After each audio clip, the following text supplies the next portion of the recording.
Hello, wastelanders. Greetings. Welcome. Hello. Hi, all of you. How you doing? Hello. Yo, yo. Hey. We're here. We are sat upon the precipice of a new game system for the channel, are we not? Hello. Hey, Hi. exciting. Yes, man. yeah. Thank you all for joining. Yes, we have gathered here today to partake in the activity of Fallout 2D20, the Fallout RPG system by Modifius, which is, I've been interested in it since I first kind of learned about it, and I'm glad that you're here wanting to play it too. Yeah. Yeah, Can't wait to get cracking. beautiful. Well, first things first, we've got some new faces to the channel proper, but we welcome back Chris. Hello, Chris from Roll Dark Hello. Game Master Agency. How you doing? Very well, thank you, Dan. Thank you for having me again. That is more than all right. We've got a returning veteran. Hello, Tilda. Hey. Hiding, lurking down there. We've got the power duo themselves. We have Staff and Tom, all the way from the sunny climates of Proxy Table Gaming. Hello. Hello. Yo.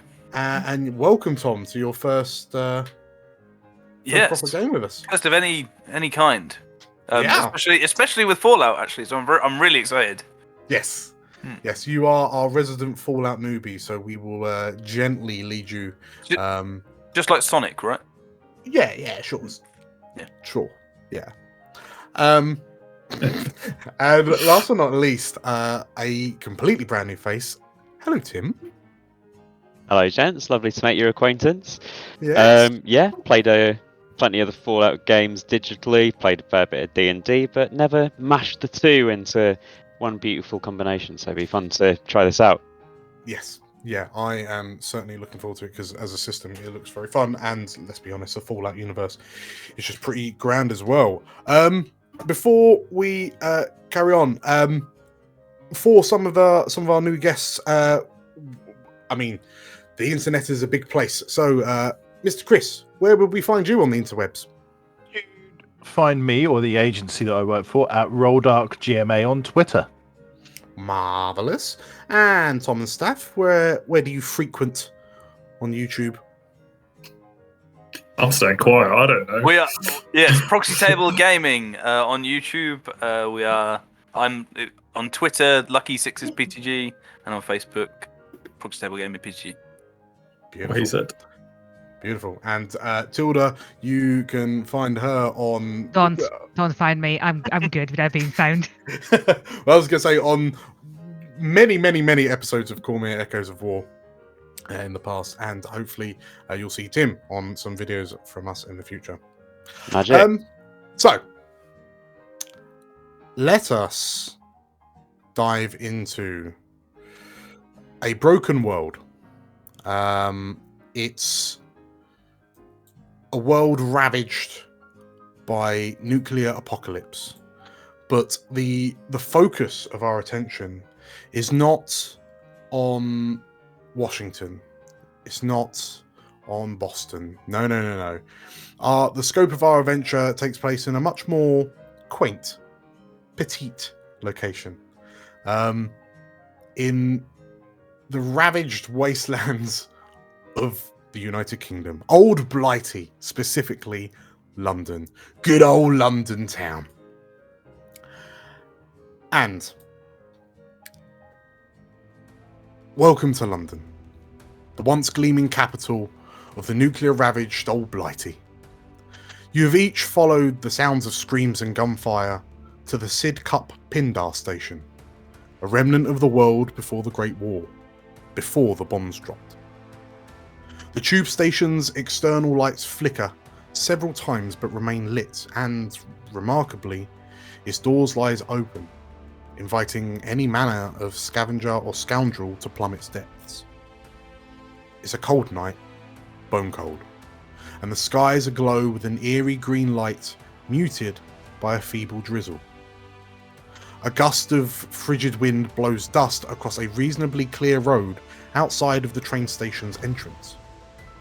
Each of you is standing in a circle, facing each other in the road, strangers meeting for the first time. Each of you knows that the Pindar promises valuable treasures from the old world, treasures most people in London would be willing to kill for.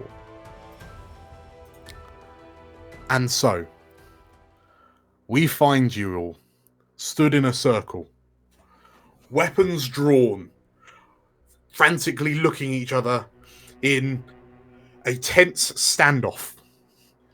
Starting from top to bottom, as you eye one another warily,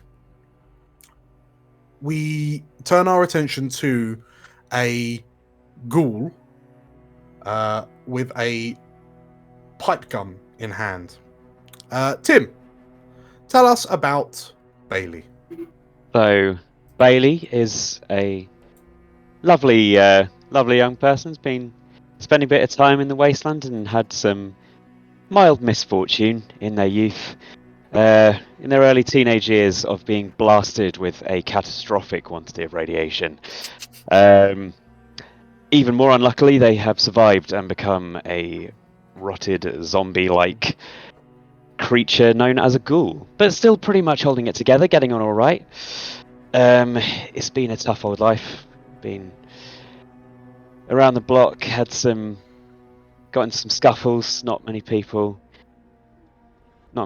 too happy to see me, but yeah, making it work and just trying to scrape by without killing too many people if necessary. Sure. So, is there, like, what does your character like to be called? Do they prefer their name Bailey, or do they? Yeah, Bailey's not too bothered. Bailey just goes by they them. Okay. And yeah, Bailey's absolutely fine. And Bailey, what is one moment from your past when you lost something important to you? And what was it you lost? Oh, probably all of their skin. That was probably the worst time, I would say. Yeah, I think compared to that, there's not most of the other little trinkets and stuff haven't really been that much of a bother. Okay. So, going clockwise around the circle. Next up, we have a weary-looking woman. Chris, talk to us about Augusta. Augusta is a Pindarista. So Augusta was, I suppose that she's pretty unremarkable looking, but she has a brilliant mind for computer science and AI. Nice. She was previously known as Student 1179F. And in a previous time, graduated students, she learnt, were systematically murdered. And then the most advanced of their students were harvested to be used in genetic experiments. So she led a bloody coup against these murderous so-and-sos, and took the name Augusta Byron for herself. Very And nice. ever since, she's been fending for herself out here in good old Blighty. So, I would go on to ask you, what is one moment from your past when you were pushed too far, and how did you react? But I feel like we've just With murder! we've already Murder! answered that. Yes. Okay. Very, very good. So, yeah, as you look from side to side with a 10mm pistol in hand, we cycle around. Steph, what is the deal with Mona? Well, it's fairly clear to see from Mona's almost permanent frown that she's quite a serious going individual who takes every situation pretty intensely, to be honest. She is a tough individual who kind of has grown used to the fact that people consider she's had a fairly easygoing time of the wasteland, in that, you know, she had loving parents She was brought up well. She was named after one of the best female military generals that the country has ever seen, what's left of the country. And so she's constantly fighting to be recognised for what she is rather than what she's had. And that goes by her constant frown and her stating fact kind of attitude Okay. to her surroundings. So, what would you say? What does your character look like at this moment, and what is their demeanor in this kind of standoff? In this standoff, without giving too much away, Mona is very much looking to defuse the situation. Okay. Without giving that away as best she can. She's looking around at all the others. She's studying them for mannerisms, and she's trying to work out how best to not cause the injuries that she knows she is very capable of healing. Okay. Very good. So, cycling around a bit more, stood just across the way from Mona. Tom, tell us all about Happy. Oh, well, Happy's a bit of a jokester, bit of a prankster. Been a resourceful chap. He is. He's a resourceful chap. Bit in the sticks a bit. Don't like bullies. Don't like the people that bully other people. Actually, not a fan, particularly. But yeah, gets about. Tries to have a bit of a dibble and a dabble over this and that. Otherwise, yeah, just your old Happy. Don't worry about it. Okay. And in this moment, I'm going to throw it back out to everyone else. Do you feel drawn to wanting to point your weapons at Happy? I don't. Mona doesn't. No. Mona's weapon is very much pointed like at knee level, Okay. ready to raise. So I think mine is probably pretty indiscriminately pointed at whoever is closest. Sure. Yeah, there's probably a bit of a glitter in Bailey's eye that shows that they really wouldn't be that bothered if push comes to shove. Okay, fair enough. Well, speaking of glints, the glint, your glare, Bailey, as you look around, is reflected in a metallic chassis of a three-eyed, three-limbed, floating robot. Tilda, enlighten us on Marvin. Marvin is very straightforward. It's Mr. Handy unit. Mm-hmm. Although if you look closer, you can see that it was put together from different units from before. Like some of the parts clearly did not belong to the original body. And how much do I want to give away about Marvin is the question. Well, tell you what, It's floating there, saying like, please don't be alarmed. This can be a peaceful situation, by very obviously pointing a flamethrower at all of you. Well, yes. I mean, case in point, we might be able to imply instead of. But as Marvin studies the four flesh bags in front of it, who does it think it could have the best chance of taking on? It thinks it can take on all of them if need be. But it's also thinking the ghoul seems a bit more trigger happy. Maybe it can manipulate a situation that they take out a couple of others, and then it just finishes off whoever is left. Sure, sounds good. Okay, so as you all just kind of look at one another, and you're almost kind of waiting for the first person to make the first move. In these quiet moments, as you stare at each other, locked in a tense standoff, there's a loud burst of gunfire from somewhere within the station. A moment later, a woman's scream pierces the air with three haunting words. Help me! Somebody! The final person in your standoff circle, a middle-aged man wearing a white lab coat, caked in mud, his face entirely covered by a wheezing gas mask, slowly raises his hands above his head. Ooh. He's not holding a weapon. Please, friends, the man says as he takes a nervous but brave step towards the center of the circle. Please, someone inside that station is in trouble. And besides, I'm sure there's more than enough valuables inside for all of us. None of us need to die out here. And as the man says, as he looks to you all very pointedly in turn, and before putting his hands back up.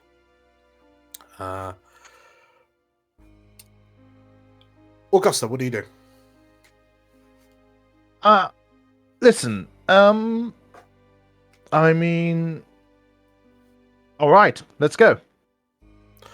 The man kind of like his head turns to look at you, and it's it's very difficult to read like his demeanor apart from his body language, given that his face is completely covered. But yeah, the head turns to you almost as if he wasn't expecting you to be so kind of accepting. And the man kind of turns to look at the others and, are we all calm?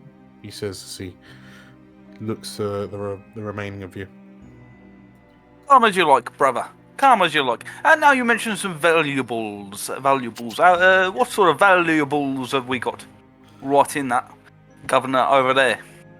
The man kind of gently kind of points a hand back towards the open door of the tube station, like Sidcup tube station. I mean, that place will be a veritable treasure trove of old world paraphernalia that a discerning gentleman like yourself, I'm sure, would be very more than welcome to peruse. Oh, wonderful. You got any little snippets that we can maybe have on the way in, you know? The head tilts slightly as he's trying to pass what it is you're saying, and then decides on a yes. Like a marble? A little marble? Have you got marble? I'm sure there are marbles in there. And the head kind of wobbles a little bit as it turns to look to the Mr. Handy, specifically the pilot light on the flamer. It's kind of waving at people. Are you good? Good, sir? Ma'am? Handy? And the man carries on to look to Mona and Bailey, and slowly begins putting his hands down.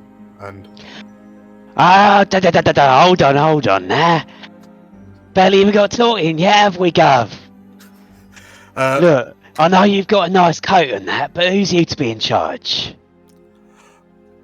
The man kind of puts his hands back up, and I'm not trying to kind of push you around or anything. I just want a peaceful resolution. But please, my apologies. I've forgotten my manners. My name is Dr. Rast. I'm a physician. I'm from Oxford. I'm from out of town.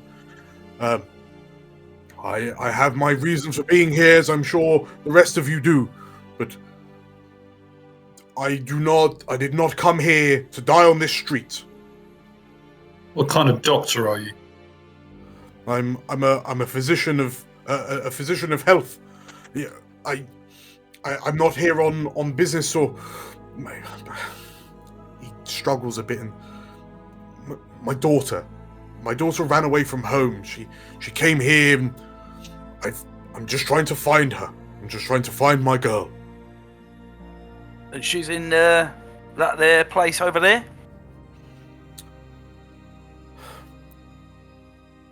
In equal measures, I do and don't hope so.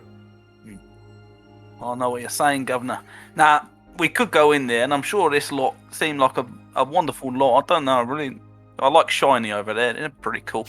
But I'm getting detracted. I'm getting distracted from my... That's a very nice belt. Are you saying Mr. Dr. Rast? Yes, Mr. Rast. Doctor. Sorry, Doc. Mr. Dr. Rast. And he kind of looks down at his belt and gently kind of... No, that won't be necessary, Doctor. Hey. We're not here to rob him. But I will just ask you saying, one a thing. nice little snippet before we go in, you know? She ignores him, and Mona says to the Doctor, "What makes you think there's valuables in there anyway? If you haven't even been in there, then why are you trying to entice us in there with valuables that you don't know whether they're there or not?" Well, Good question. all Pindar stations, they're like a time capsule from the before times.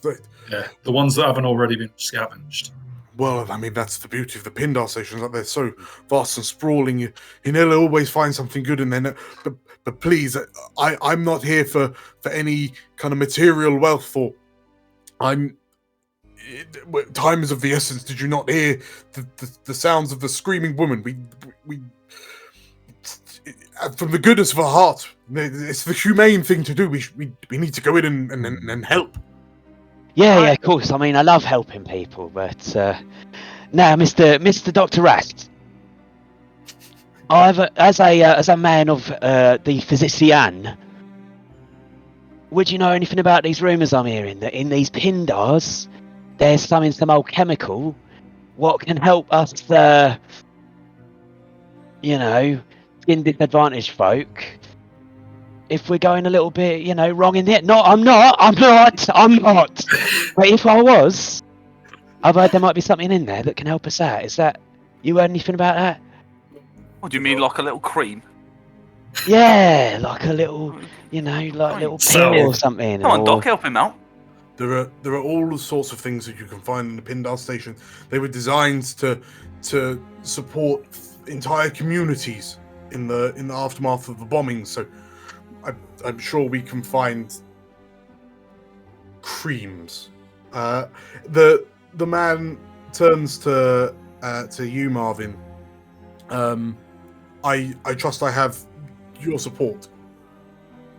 Of course, good doctor, and I'm sure you have the rest of the individuals here too. After you. The doctor kind of nods carefully. So whilst you were individually kind of not talking, sort of like where was everyone looking when they weren't speaking? At this fella's belt. Towards the station. Okay, towards the station. Marvin? Marvin is eyeing Bailey and Happy very Okay. carefully. Okay. Mona? Mona would be looking for any kind of identification from his coat or anything to see if she could identify the medical practice or anything like that. If it's genuine or whether he looks like he's just nicked it. Okay. And lastly, Bailey? I think my eyes are darting all over the place. I'm looking at wherever I can constantly, although probably not taking much of it in. Okay. Well, in that moment then, Mona, All right. as you kind of look this doctor over, there's no discernible kind of identifiers on his person. For what it's worth, the lab coat looks like it fits. Sure. Yeah. But it is thoroughly caked in mud. So, I mean, it looks like, presumably he's been wearing it for a long time, or if in fact he did find it on someone who had a very similar physique to himself, they had worn it for a significantly long time. Augusta, also gone. Does he have shoelaces? He does have shoelaces. All right, noted. Thank you. Not for long. Augusta, as you Yes. you're looking over at the pinned up, like the underground train station entrance.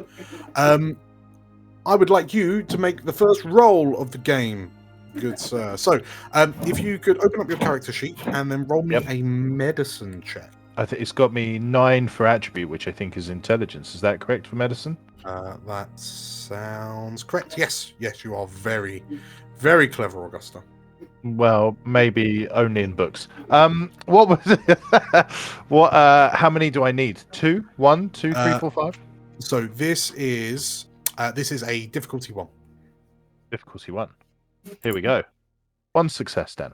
1 success. Okay, so the way that this works is that so the Fallout game is inherently a 2d20 system where rolling lower is better. In this instance, using a combination of your innate intelligence and your skills in medicine, you have successfully rolled 1 success. You've rolled a 7, and you needed to roll a 12 or less. So, Augusta, as you look around, sort of like, you know, your immediate area is mucky, right? It's a nuclear ruined city, but you notice a gruesome trail of blood that leads from the northeast to the entrance of the station. Okay. Now so within this, as is the case with the newer Fallout games, there are action points. Action points will allow you, generally speaking, to do extra things. One of these extra things you can do is obtain information. So you have discovered something, and for the summonly cost of 1 AP, you can ask the Games Master a question, and I have to answer it honestly, although I don't have to give you the whole truth. What an interesting little mechanic.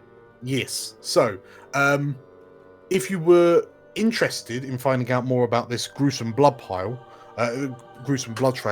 you can spend 1 AP.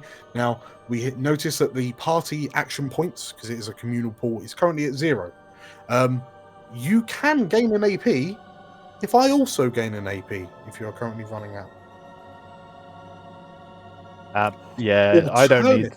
Brick straight away. Alternatively, in this moment, as everyone's kind of had a bit of a time to have a breather, you can kind of steady and rally yourself.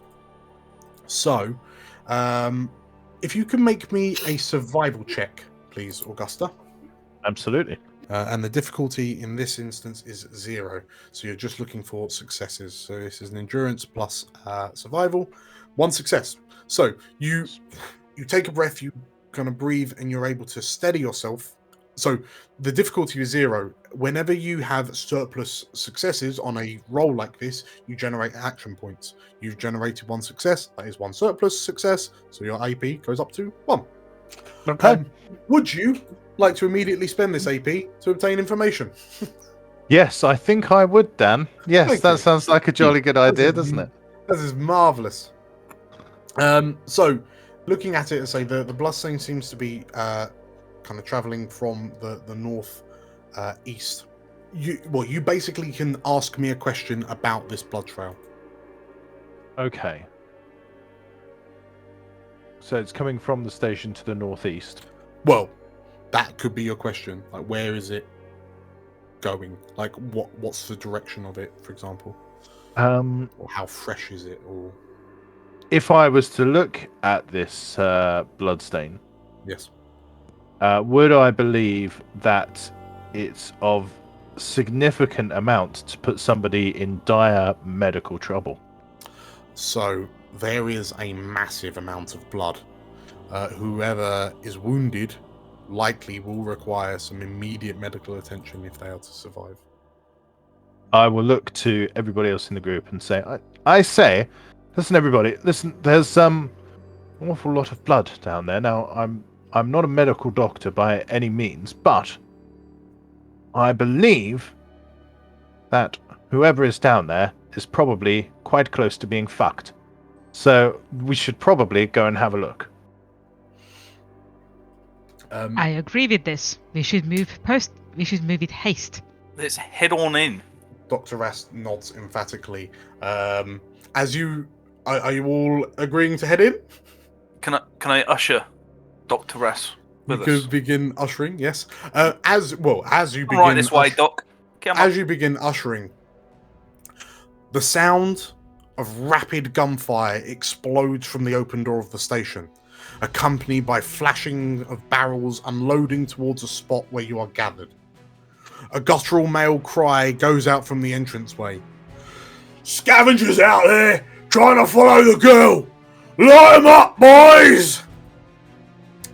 A moment later, a large, muscle-bound, bald man, dressed in military fatigues, armed to the teeth, comes charging out of the station towards you, opening fire wildly. Several other mercenaries follow behind him, equipped in a similar fashion, also with guns blazing. One of the hooligans squeals with mad glee. "Nobody moves in on Rad Rocky's turf!" As a number of London hooligans come pouring up the stairs of the Pindar station in your direction. Now this guy has several belts. Just to note, chaps. But what Jumping. about Dream his? come true for you. What about his shoelaces, dear boy? Well, Like Yeah, belts they for your shoes. they don't look functional if I'm honest. I think they're just one of the, for a presentation. I see. So Rad Rocky, he would seem to be the ringleader, wearing a heavily dented and rusted Brody-esque helmet, flanked by three vagabonds, three ne'er-do-wells, armed with kind of crowbars and pipe weaponry. They begin running towards you. Everybody, as you go to enter, and these kind of hooligans come charging out of you. Leading them is the gentleman you assume to be Rad Rocky, who kind of like runs to the top of the station stairs, kind of looks around, and kind of ducks behind a piece of kind of a low, like a concrete slab, a bit of like a broken wall, and as he kind of looks over, he takes a shot at... Who's your least favourite now? Who's my least favourite so far? He's going to take a shot at Mona, because I earned it. you poked your head up above the parapet there, Staff. So 2-1 for the team. he brings so Rad Rocky brings a gun up, aims in your vague direction, and like fires a shot. You can see the recoil from the gun shakes the wooden construction of this man's revolver violently, but the bullet flies straight past you, and kind of blows out a chunk of wall on the building opposite. Rad Rocky, ow, shit, he says, and next up is Bailey. So, the way that this works in terms of positioning is that there are zones. Kind of movement and positioning is relatively abstract. Currently, as you are all in the entrance of the station, and these hooligans have come up, you're all in close range, but you would need to move to get into reach, which will allow you to make melee attacks. So, Bailey, what do you do? All right. Things are getting interesting. How's cover looking near where I am? So outside, realistically, there's like if you wanted to move into cover, there's going to be more than enough stuff for you to kind of hide behind. So, bollards, kind of the concrete road dividers, just bits of broken masonry and detritus. I guess to keep it nice in London, I'll take cover behind a red foam box, the remnants of one, Sure. with my movement, and then I'm just gonna. So there's Rad Rocky, and then he's got like one He's goon? got 3 goons with him. Okay, and they're all at close range, are they? Yes, yeah. So they're currently all kind of relatively clumped together because they're all funneling out of this this station. But the hooligans are clumped. Rad Rocky is shuffled off. Okay, I mean, I can't let an opportunity like this go to waste. So Yeah, Yep, I realise what I've done the moment I did it. Right, so Bailey's usual, not particularly together exterior becomes a little more manic as they pull a what, for all the world, looks like a nice little little red leather cricket ball with the stitching on it. If you look a little closer, it is definitely not. It is just a grenade painted to look like a cricket ball. I'm just gonna wind up and chuck it at them. See what happens. Sure, that Got the sounds... seam as well. Oh yeah, of course. sounds good. Bit of side spin. Done with a bit of like Tipex. Yeah. Okay, so in this instance, so weapons all have a number of kind of attributes and statistics. So specifically, the cricket ball grenade has a range of medium. So I suppose in this instance, like the when you moved into cover was. Would I be able to use that to move a little further away as well to get it to Sure. medium, or? For sure, yeah. Great. That's fine. Okay, so you move to a safe distance, and then you yeet this cricket ball grenade in there. With surprisingly decent bowling form. Yes. So if you could roll me a cricket ball grenade attack. Love to. So the defense of the hooligans is 1. Okay, so I just roll 2 as normal, unless I want to push it with an AP. Correct. Cool. Yeah, I'll just chuck it. Hope for the best. Okay, you got 1 success. That's all you needed. Beautiful. So the 3 hooligans kind of come up. They see Rad Rocky disappear behind some kind of concrete masonry, and then as they kind of look over towards the ghoul that's just kind of skirted behind a red phone box, yeah, you pull this cricket ball out of your back pocket, and as you put beautiful amounts of spin on it, it lands. It kind of boom hits one of the hooligans square in the chest before detonating. So you hit the first one in the torso, and then I'll find out where you hit the others. But if you've hit, so if you can roll me damage by clicking on the damage bit. Is it just the 1 damage roll It for is. all the enemies? Yes, correct. Lovely. Oh, Okay, so 3 damage. Oof. And Tempted to re-roll that. tempted to reroll. So that is an option. Everyone here has luck as part of their attributes. And everyone has a number of luck points on their character sheets up in the top right corners. You can, the luck points will basically last you for the adventure, the mission, whatever you want to refer to it as. And it will allow you to re-roll certain dice. 1 luck point will let you re-roll a d20 roll, or up to 3 d6s. Is there any way that we can get those back, or is it just the 5 for the whole thing? That is a finite amount until you have a chance to rest and recuperate. If real. this were a certain other RPG, it would be like when you have a long rest, your luck. Understood. All right. I'm just I'll let it ride. Okay, so 3 damage. Okay, so you throw the ball, it bounces, it hits them, it detonates. They have. So the raiders are wearing armor. Sorry, the hooligans are wearing armor. So it reduces the damage of your blasts down to 2 damage each, and they're kind of knocked away from the explosion as the cricket ball detonates. Very good, Bailey. Next up is Marvin. So because the goons are clustered together, Yes. I think the best thing I can do is flamethrower them. Okay, so the little thruster underneath your torso kind of sparks out a bit as you propel yourself forward. So looking at your flamer, that's got a range of close, so you're within range. Yep. It's an inaccurate weapon, so you can't aim it, but I don't think you need to.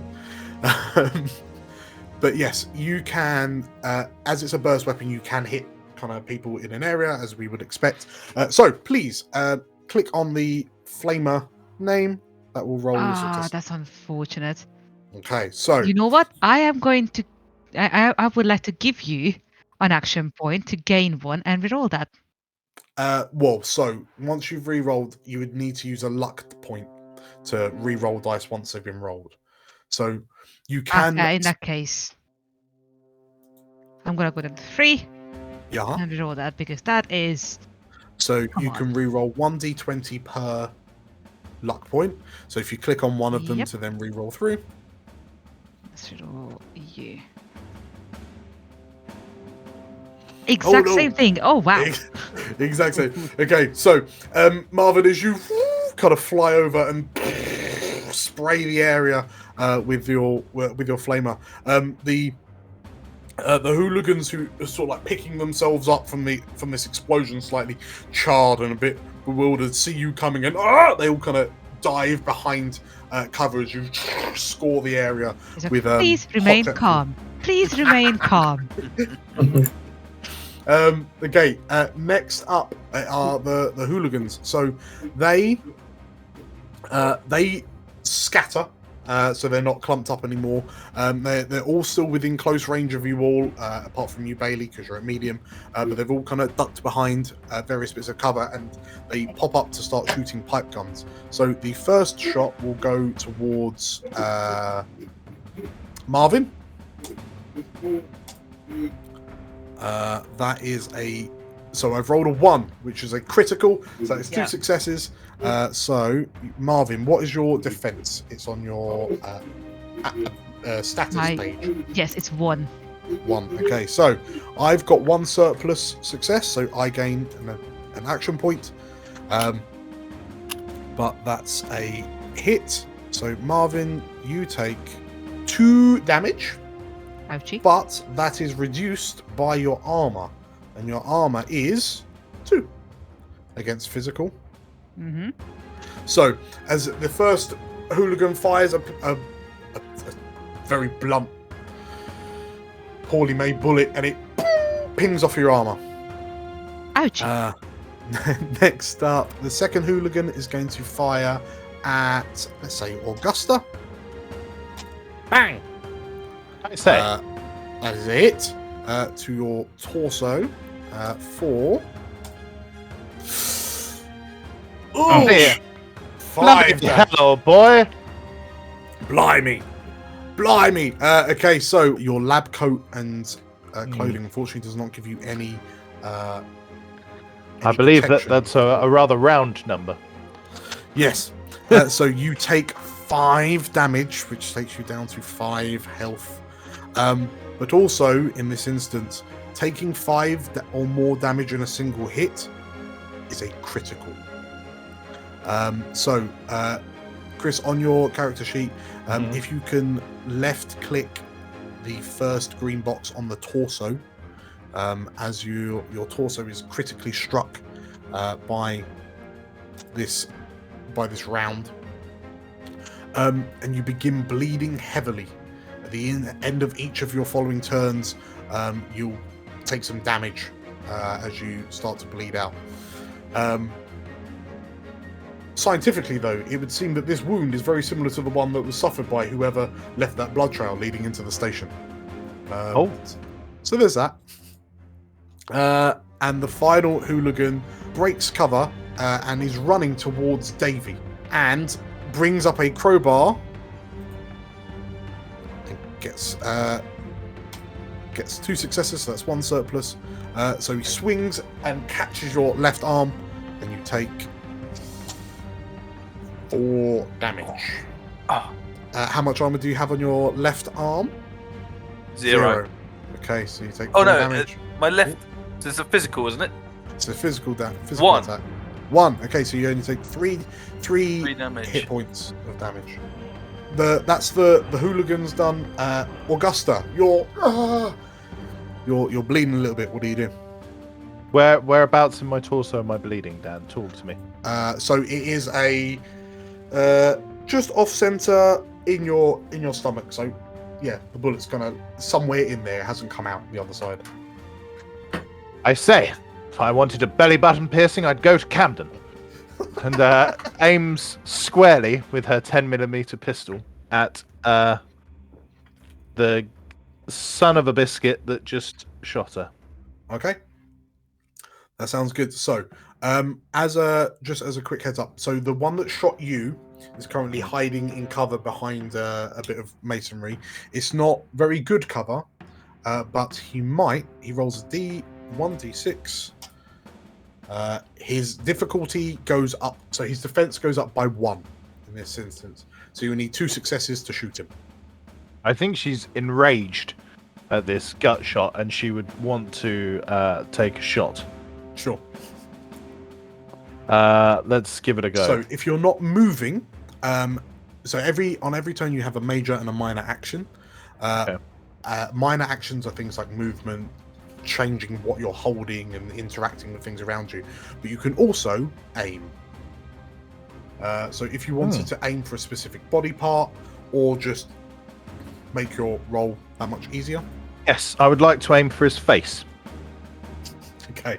So normally for a called shot makes it more difficult, but because you're aiming, it basically counteracts it. But also, on your person, Augusta, you have a handy little thing called an Attaboy,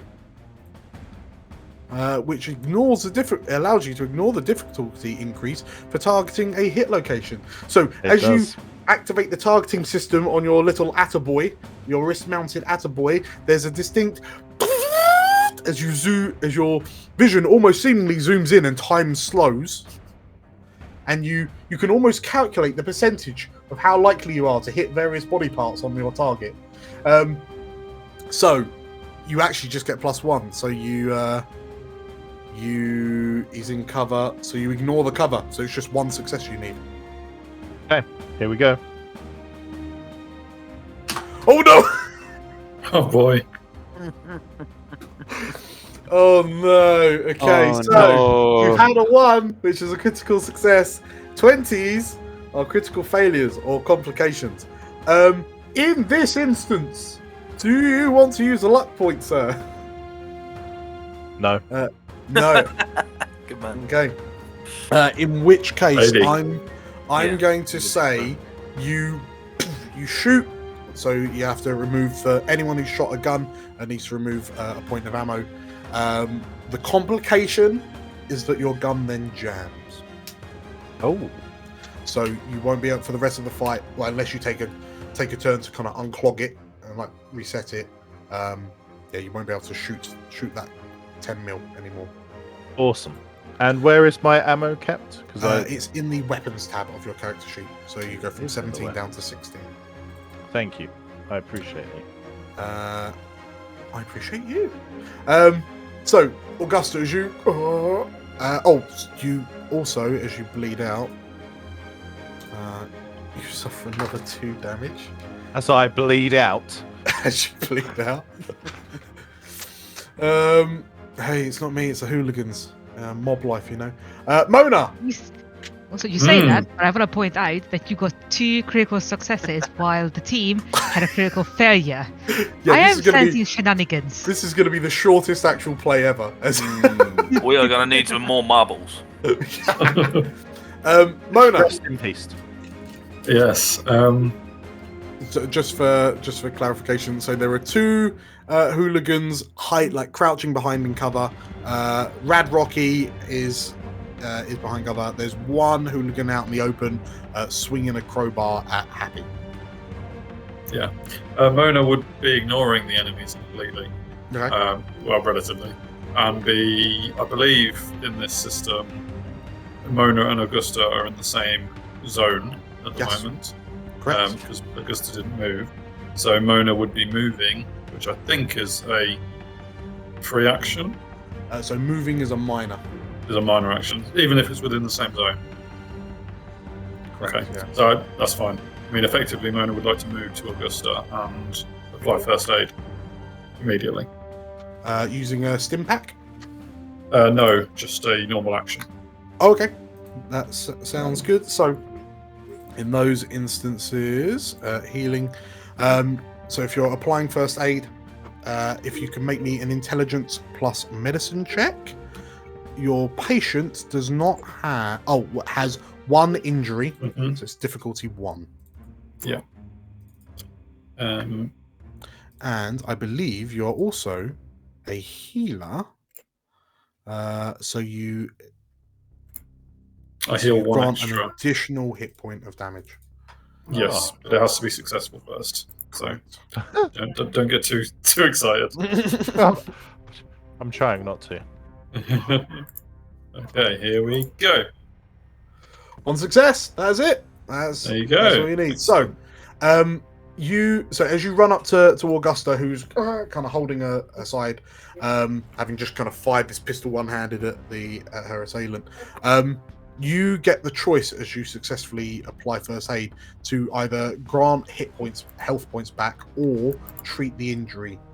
So, kind of bandage this stomach wound up. Yeah, I mean, if it's okay in the combat sequence, I'd probably be talking to Augusta and probably see how lucid she is to make that call herself. Mm-hmm. I.e., something like, "How badly did they get you? Are you hit hard? Do you need me to seal it, or I don't know, I'll just throw it over to her?" I think the bullet's still in there. Actually, yes, it's quite painful. Yes. So yeah, I would attempt to remove the bullet. So I believe that is remove the injury, or the So you can injury treat- as opposed you to the can- HP. Treat the injury. Okay. Yeah. So Is that what's making Augusta roll the extra 2 damage every turn? correct. Yeah. So I'd be removing that, please. Okay. In which case, Chris, on your character sheet, where you've got your injury on your torso, if you now right-click it, it will turn into a plaster. Hooray! Hey, Look and at I'm that. now patched up. So, the wound. So, Mona very quickly kind of bandages you up, which stems the flow of the bleed, like stops the flow of the bleeding. The injury is treated but not cured. So, at this moment, if anything untoward or too kind of physical happens, you may open the wound back up.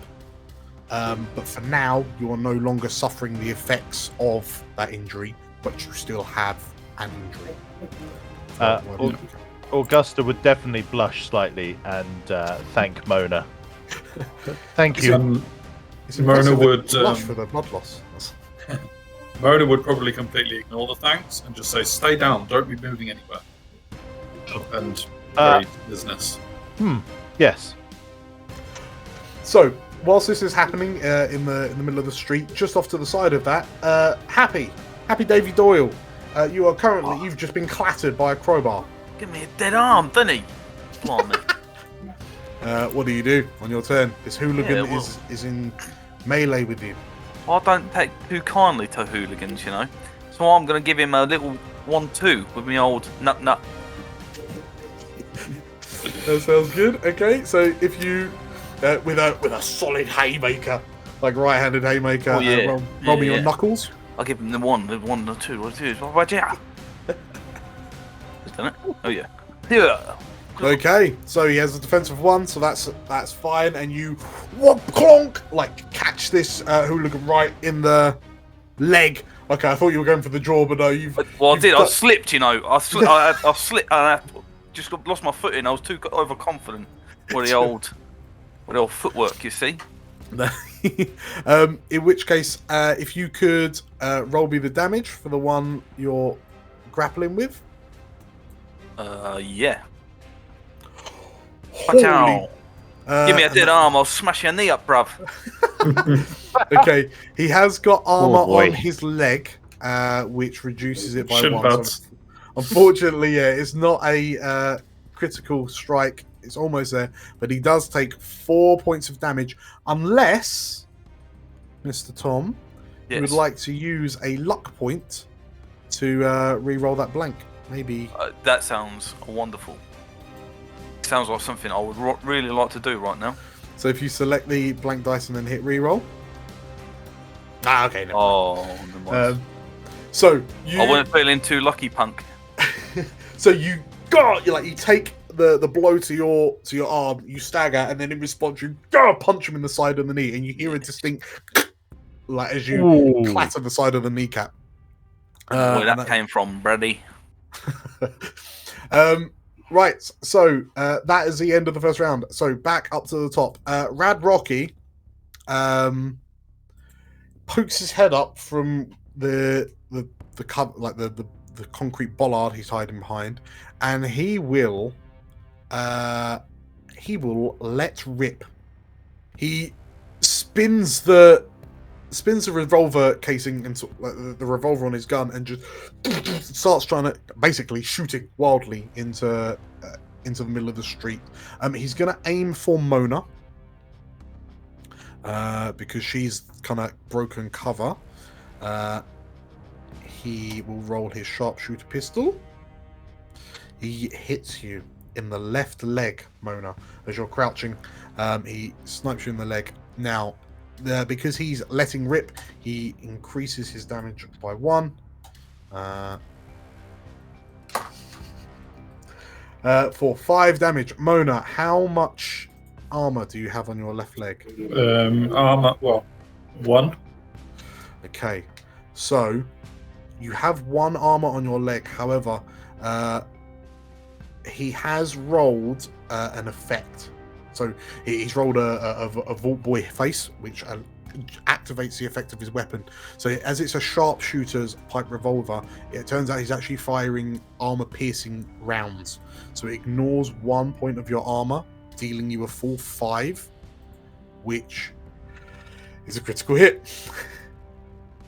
Okay. Oh boy. So These guys mean business. They really do.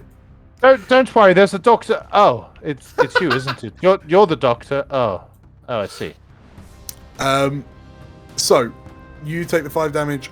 Your leg is critically wounded, which means that you immediately fall prone as your leg gives out under your weight. You can no longer sprint, and moving is a major action for you.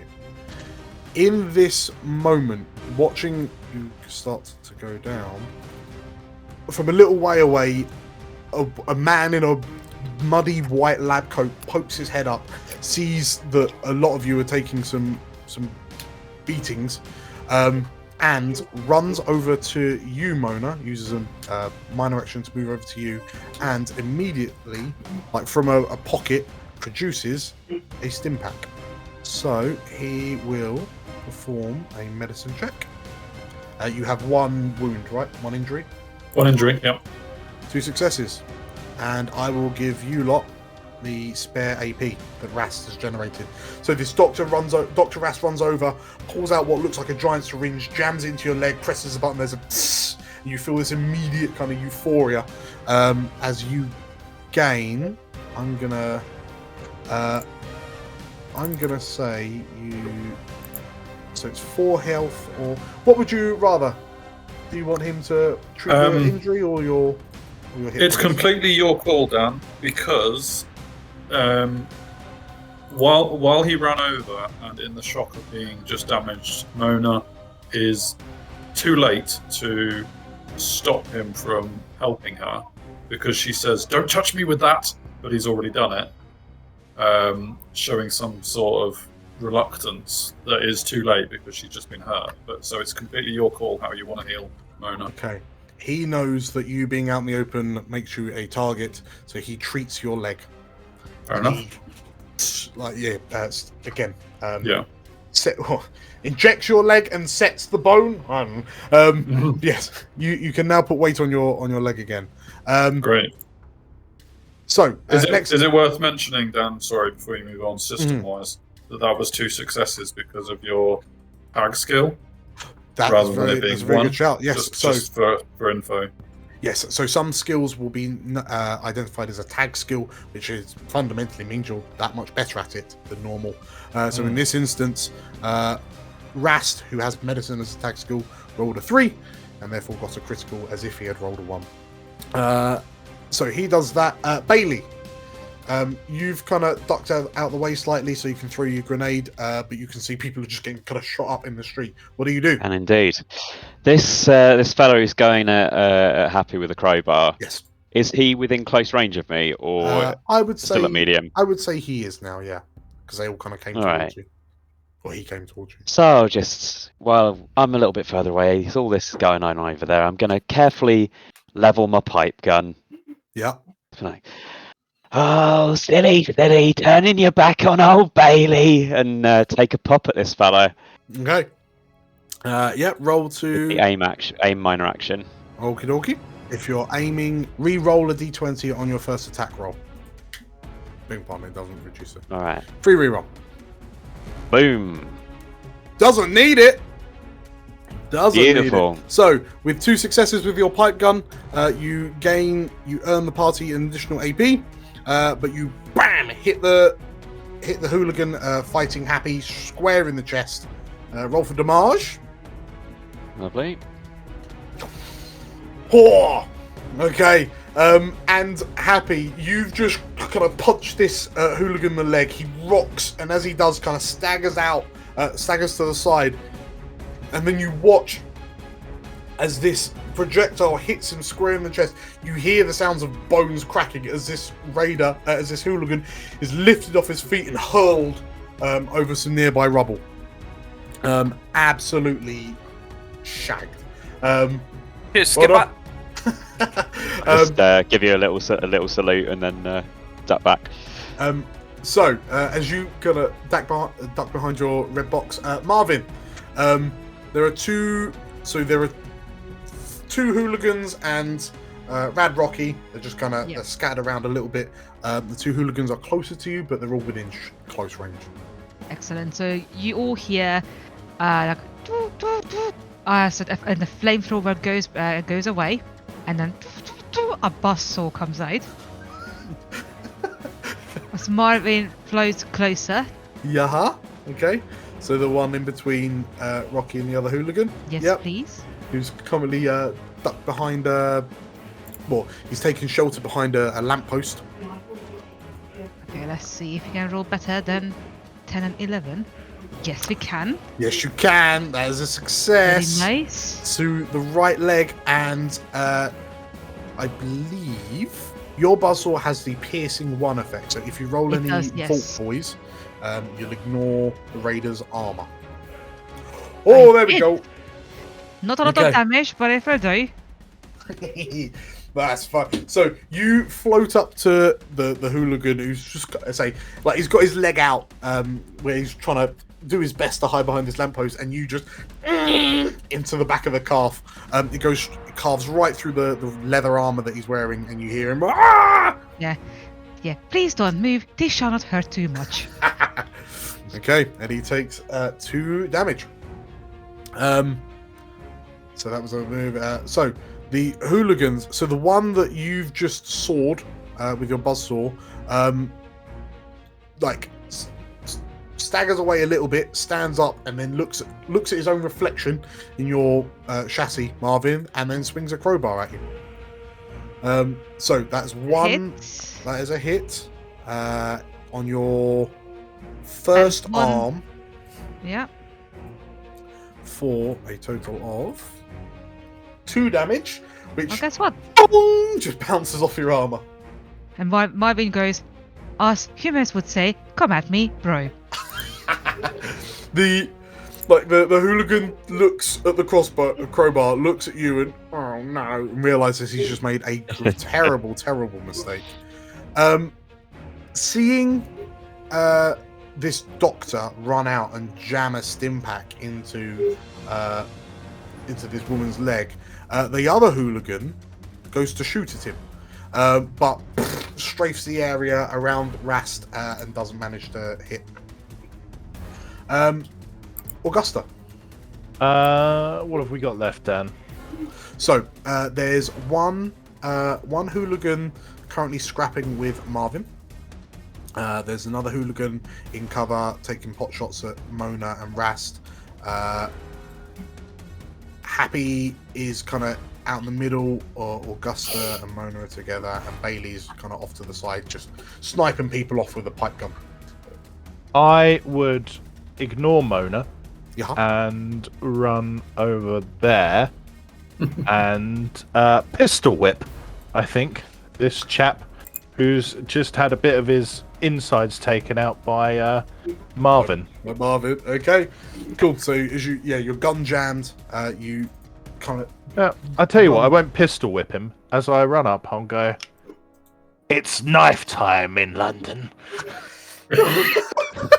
Oh boy. Okay, God. Topical, Okay. nice. Okay, so you flick open your switchblade, Shiny. and yeah, if you roll to hit. Okay, so no successes. Do you want to use a luck point to reroll? I do. You do. Okay, so knock yourself down to 4 luck points and choose one of those to reroll. Oh, Oh, okay. So Never mind. yeah, you bring out your switchblade and you go to thrust at the hooligan, but you kind of have to hold yourself back a bit because Marvin is just this whirling dervish of buzzsaws and flamethrowers and pincer arms and just kind of everything spinning in directions you can't quite comprehend. But at least you're in combat with the hooligan, keeping you busy. Mona, you see your reflection in the dirty kind of glass panes of the gas mask of Rast, but your leg feels better, but you don't seem overly enthused about it. What do you do? Mona might have had a harsh word for Augusta as she made a move away from her, except for the fact that Rast did what he did, and obviously she suffered her own little bit of trauma to her foot anyway, so she's probably completely forgotten about Augusta anyway. Okay. She says, Rast, you come near me with that needle again and I'll put it in your face. Oh. And then she sort of shoulder barges him aside. Mm-hmm. Hopefully that's relatively free action. Yeah. And then starts treating her own wounds. Okay. Still prone, I imagine, if I can stay relatively prone. Yeah. I mean, And that's all I want to do in Mona's turn. So first aid on yourself. yeah, could I use a party action point to buy a d20 from you, please? Not you well. may. I believe you don't even have to ask. Yeah, just use one of the party action points to give yourself an additional d20. Thank you. That way, if I use one first, then everyone else will have fair game as well. Here we go. Oh, okay. Well, it's was one worth it. critical success, so it was the That third was- one that did it. That was your third one. Okay, so work. you gain the party. You haven't got any injuries anymore, have you? So you No, actually so I gained the AP back. That was my intention. I was hoping to get 3. you grant the party 2 action points as your difficulty is 0. Okay, and yeah, you're able to heal yourself up for health. Yes. Difficulty 0. Grand. Yeah, so I think because of my medicine being 3 and my extra ability, I get 4 HP back for that. Correct. So yeah, you gain 4 hit points. Cool. Happy with that. So you're kind of on the floor, crouching next to Rast. Happy, you're stood there with your knuckles, and the gentleman you were just fighting, is no longer part of this world. What do you do? How far is the ghoul with a bat? So Bailey Quite is kind of close range. Yeah. Everyone's in close range to you, Yeah. but no one's Could I, in, seeing that this ghoul is just smashed up from range, could I go over to him and that was pretty nifty what you did there. Reckon we could go for the big dog. Make this. Then the other ones will run away. You know. Sounds like a laugh. What? Let's do it. I got my own one, ain't I?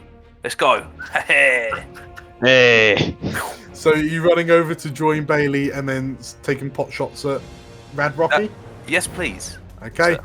So Rad Rocky is also behind a little bit of cover. So his defense goes up by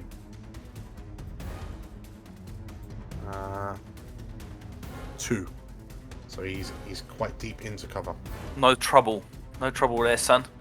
So I need 2 successes. That's correct. You Yeah. need 3 successes. So I would need to buy an AP in order to even get close.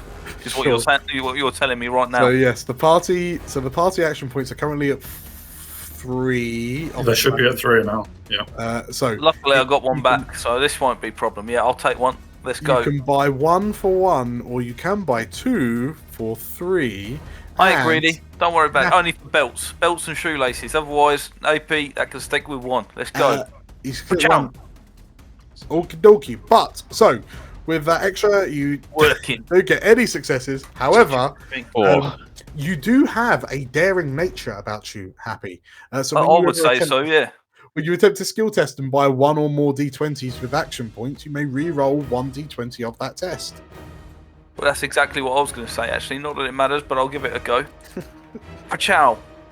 Nah, there's something wrong with this. There's something wrong with this. I'm holding it this way. That's right. Right. Bailey, you watch as this proper Londoner runs up to you, and then instead of shooting the gun, proceeds to just talk about shooting the gun whilst waving it in the direction of the target. I don't think I should have put these marbles in. Wonderful. Okay, so Rast is just going to be barged out of the way, looks to you, Mona, and kind of nods. He then ducks and weaves through the chaos to join Augusta, and from his coat produces another cylindrical object and jams that into you. He's going to use a luck point to re-roll one of those and gets a crit. There we go. So Augusta, you suddenly get jabbed with a stim pack, and you gain 4 hit points, and the party gains an AP. Now listen, I'm not into that punk rock needle nonsense, okay? I've been down those holes before, and this isn't the time or the place. This is no festival. Rast looks at you and, are you alright? Yes, I'm fine, thank you. Good. And the hooligan's kind of panicking, surrounded by 3 of you. Rad Rocky returns fire in Happy and Bailey's direction, aiming at the ghoul. Bang! But the bullet whizzes past your head. Bailey, what do you do? First, I just quickly check and make sure that my belt is still on. It is. Beautiful. It's frayed, but it is. All right. So you've got a belt. Wonderful. Excellent. No, you don't get in this bloke shit. All right. Let's sort him out. What range would you say is Rocky from where we are? He's close. Close.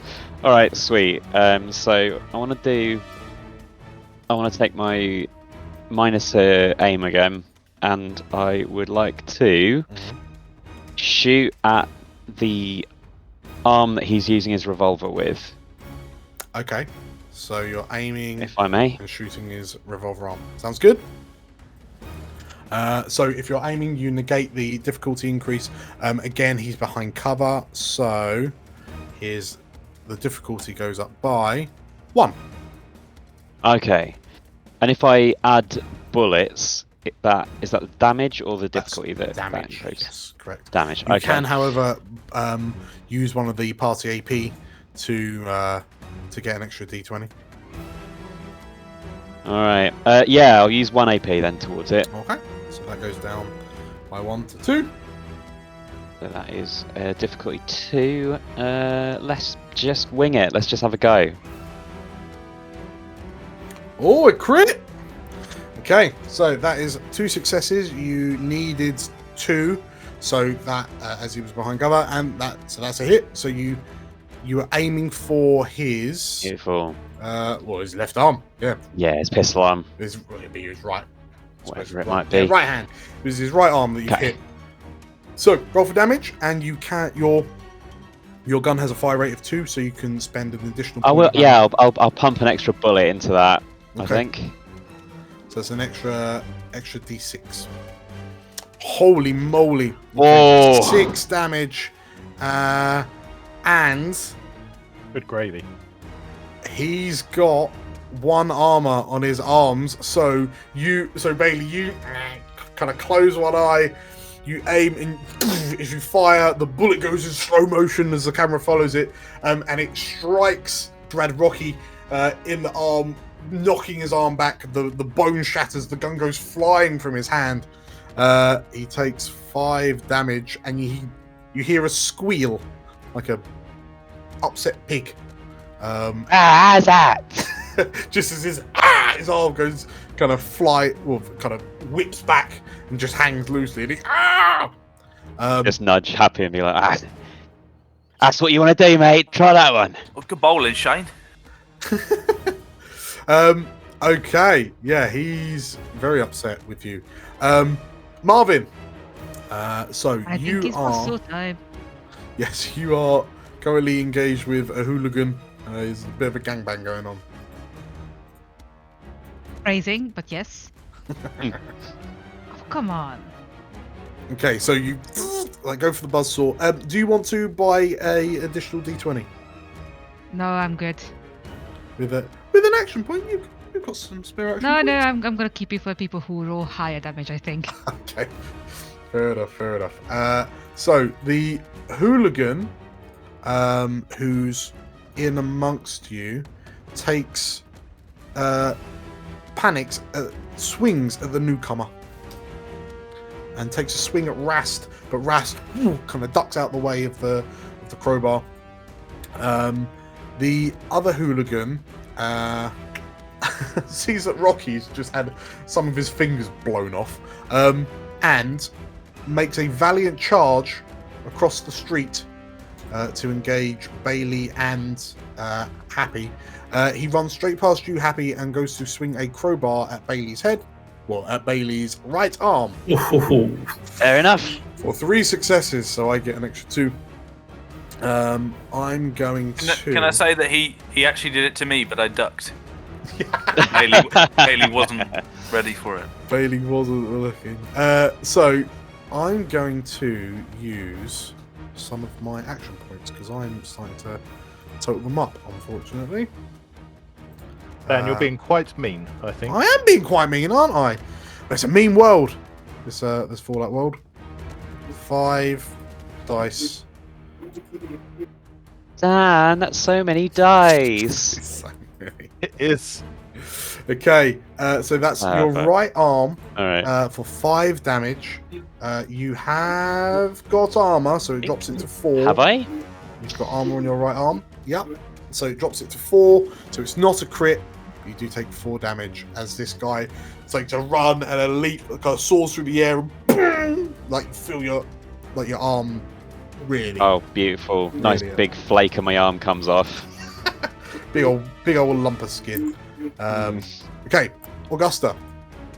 Yes. So I'm still with this one chap. I'm going to slice him up again. Okay.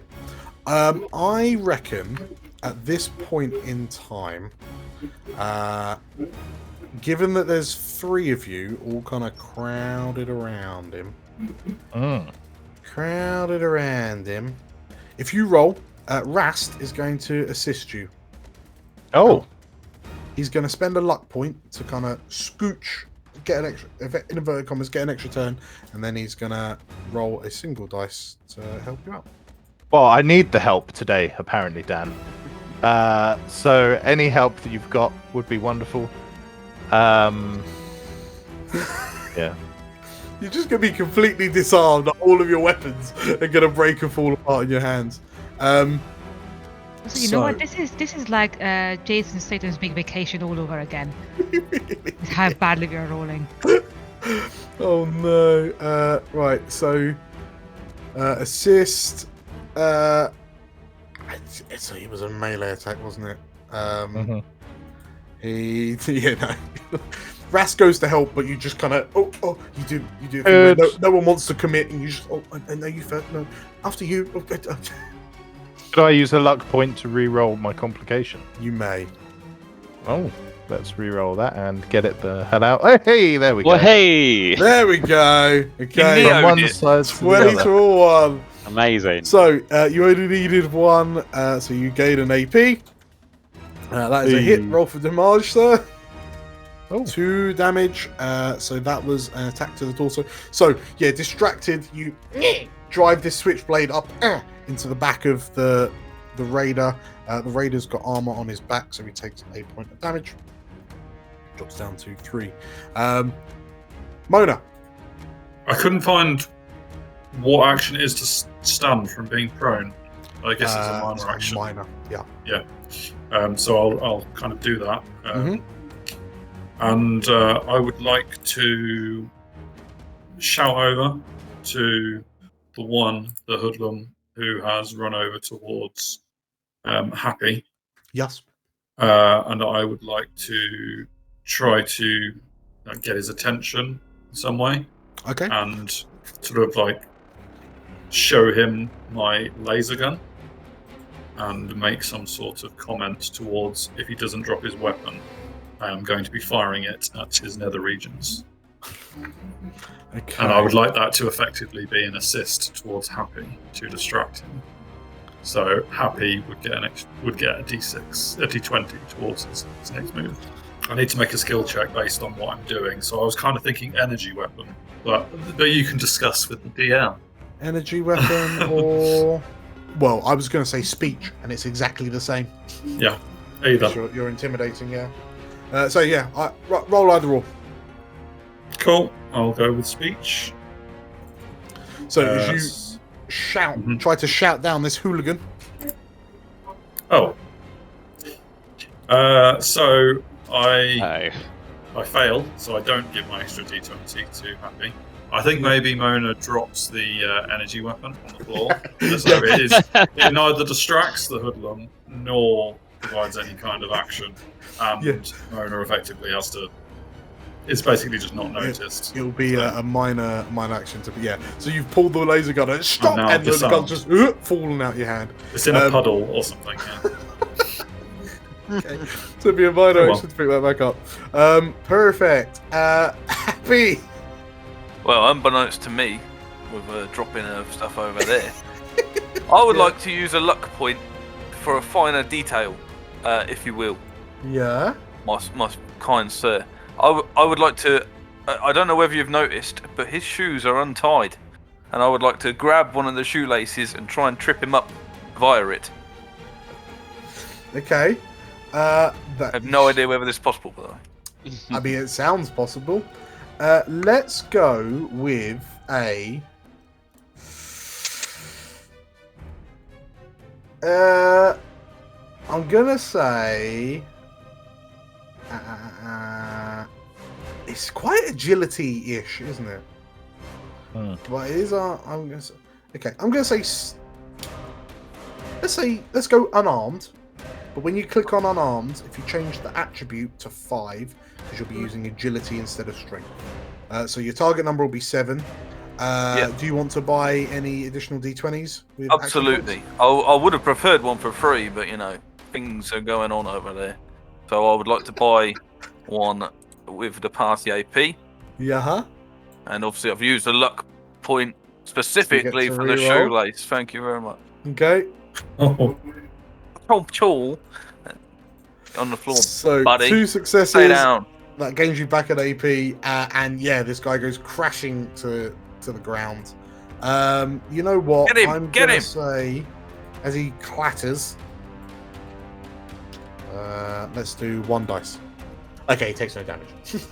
Can I also pluck his shoelace from the shoe? Sure. Thank you very much. Somehow the shoelaces come flying up. Wonderful. Rast, seeing that everyone's kind of patched up, takes assists. He's just going to assist. He's going to... That doesn't always work. Doesn't always work.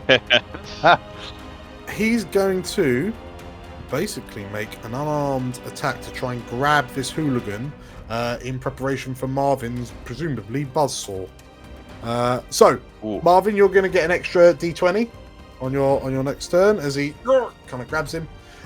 Rad Rocky, seeing everyone's kind of being ganged up on, Rad Rocky spies a young lady on her own across the way. Trying to find something in a battle, right? Trying to find, yeah, he's just thrown a laser pistol across the street. Don't mind me. But as you, in your attempts to kind of reach out and grab the gun, the bullet misses you from where you were standing. He has got an arm off. Is that causing any that is a good point. challenges? He can't even do that, can he? He's not got his gun on him. He's going to hide. He's just going to put his head down with his one good hand, squeeze the helmet onto his head slightly, and he's going to hide. That's not very rad, Rocky. It's not very rad. Well, maybe it is very rad, Rocky. It's a plot twist. Bad Rocky. Bailey, Bailey, what do? All right. Well, seeing as this bloke's just fallen on his ass in front of me, Mhm. I'll take my miner to stow my rickety pipe gun and take out an even more rickety cricket bat that is mostly just like blood and masking tape at this point. Yeah.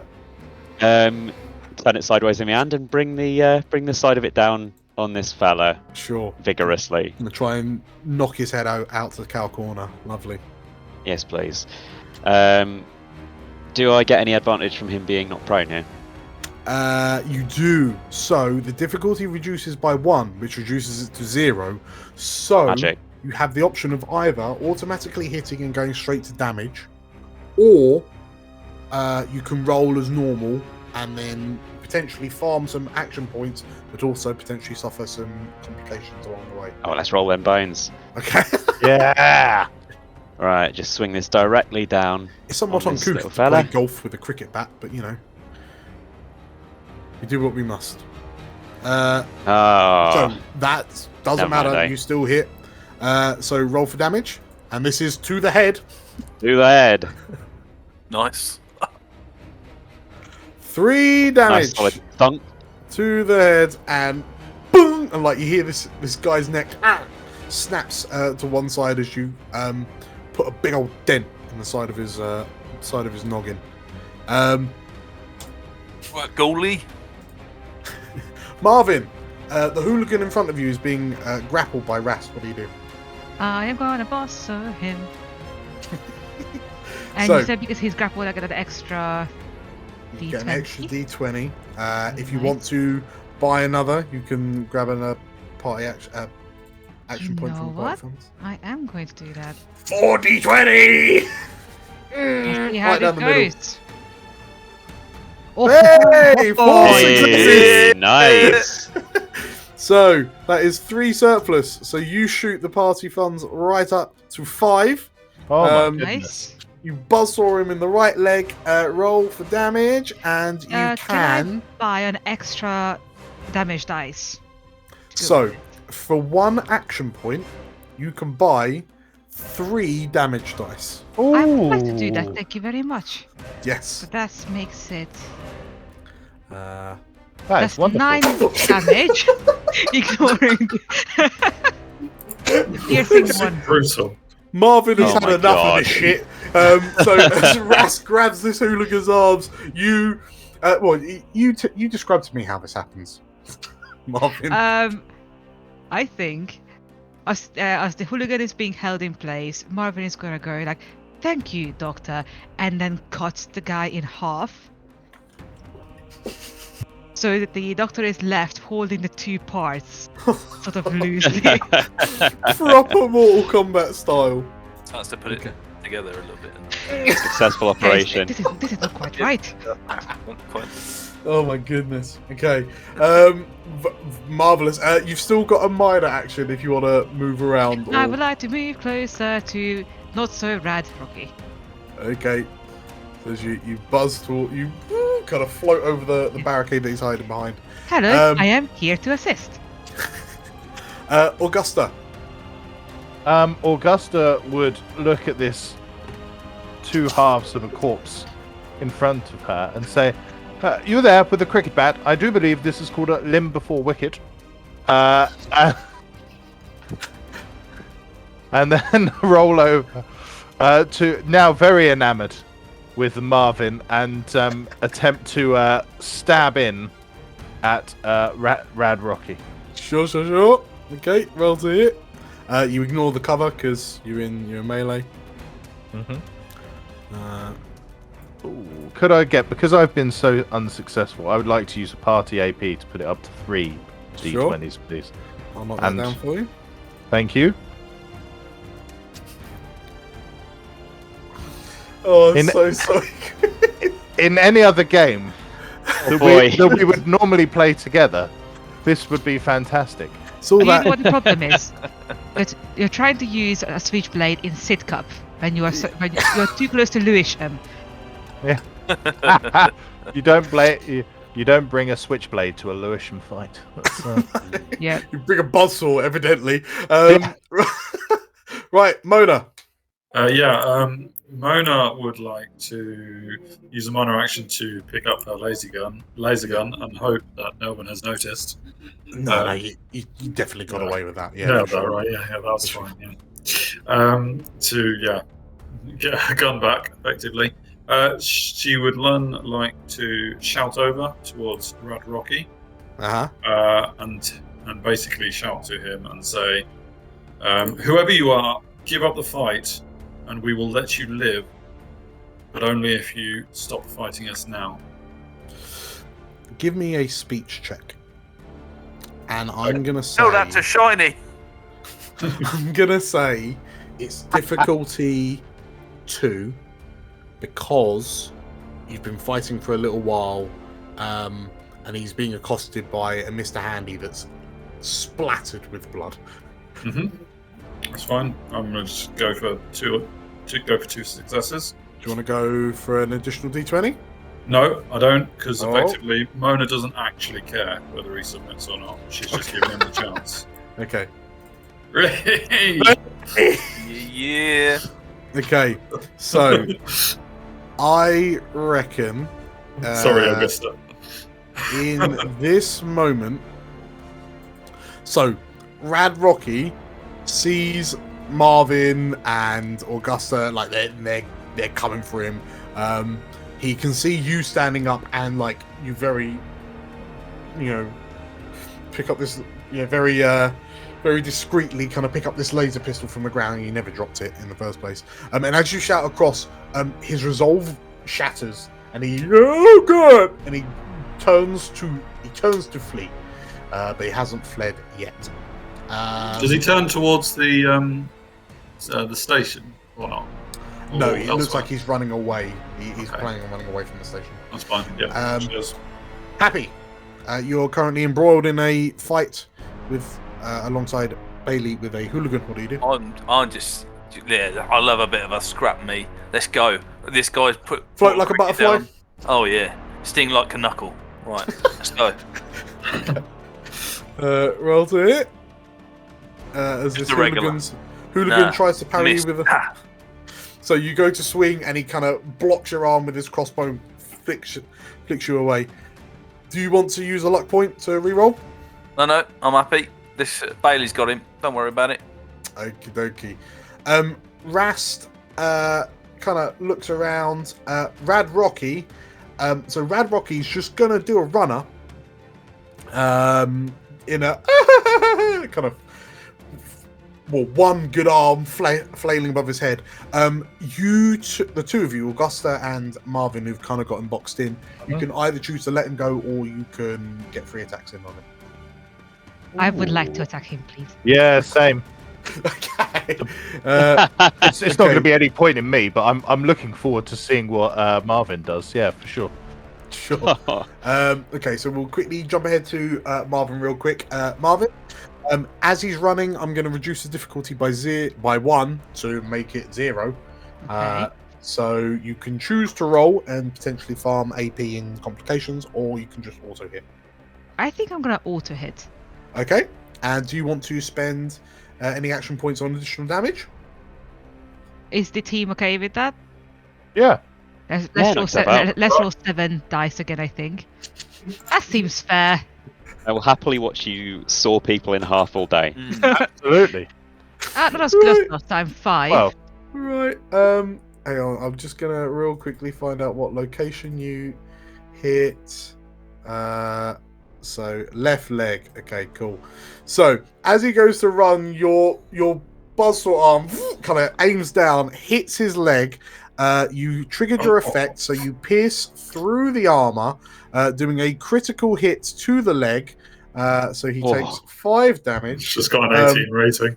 He then he takes 3 steps before he and he crashes to the floor as half of his leg starts flapping. Skill Bill. Goodness. At which point gracious. Marvin is going to turn more towards Augustin and would you like to do the honors? Augusta. I can certainly try. I've not got much success at this, but let's give it a go. I'll So- automatically. Okay, aim for the neck. Defense 0. If you want to aim, you can, because there's literally no reason not to. And yeah, so you can auto hit or you can try and farm AP. I will auto hit. I think. Oh, don't give him a chance to miss. Yeah. let's Sure. not do that. How many? would you- How many? Would you like to buy 3 extra damage dice for 1 AP? I would. Yes. Okay, I'll take you down to 1. So if you click on your switchblade, but then punch in 5 instead of 2. Yep. 4 damage. God. And it triggers your Oh. effect, so piercing. Piercing. So he collapses. So Rad Rocky collapses on the floor, "Ah!" like his leg flapping a second joint along the way. Oh. And Augusta, describe to me how this happens. Augusta would have the knife out like yes. Okay. Where were you aiming? Sorry, the head. Onto the head. I think you said that's where it hit. Is it not? Sure. So, with surgical precision, you manage to sever the cortic nerve, if it's called, along the back of the neck, and Rad Rocky, sort of like screaming, "Ah!" Like goes very quiet and then slumps to the ground as you kind of pull your switchblade out. As Rad Rocky goes quiet, the one last hooligan, like hearing the death rattle of his boss, takes one look at you, Bailey and Happy, and then just, "Oh, sorry, mate." And he drops his crowbar with a clang to the ground and proceeds to run. You can choose whether you finish him off before he goes or let him flee. I will absolutely swing at that head. Okay, in which case, no need to roll it out. As the hooligan turns to flee, Bailey, you put one strong foot back, and with a bonk, you see this hooligan's head snap to the right, high pace. You hear a crack, and he just, like, the legs keep running for a few steps while the rest of the body ragdolls, and he just kind of collapses over some rubble, and kind of lands in a slump on the other side. I think that one's over the boundary. So, Fella, very good, mate. as you all kind of catch your breath after a surprisingly tough first encounter, let's grab a 10-minute break, shall we? Let's. Sounds Yes, good. please. In the guide that said that took 5 minutes, right? 30 seconds tops. Right, I'll see you all in a bit. See you in a minute, guys. See you in a Okay, bit. so- About that. Hello there. Yes, you. You're looking a little blue. Feeling lonely? Do you want some friends who will entertain you with regular frequency? Well, we've got just the solution. By hitting the subscribe button, you'll be first in line to see all the shiny new content from the explorers of elsewhere. Don't forget to hit like, nor that bell icon. It's that easy. Go ahead. What's the worst that could happen?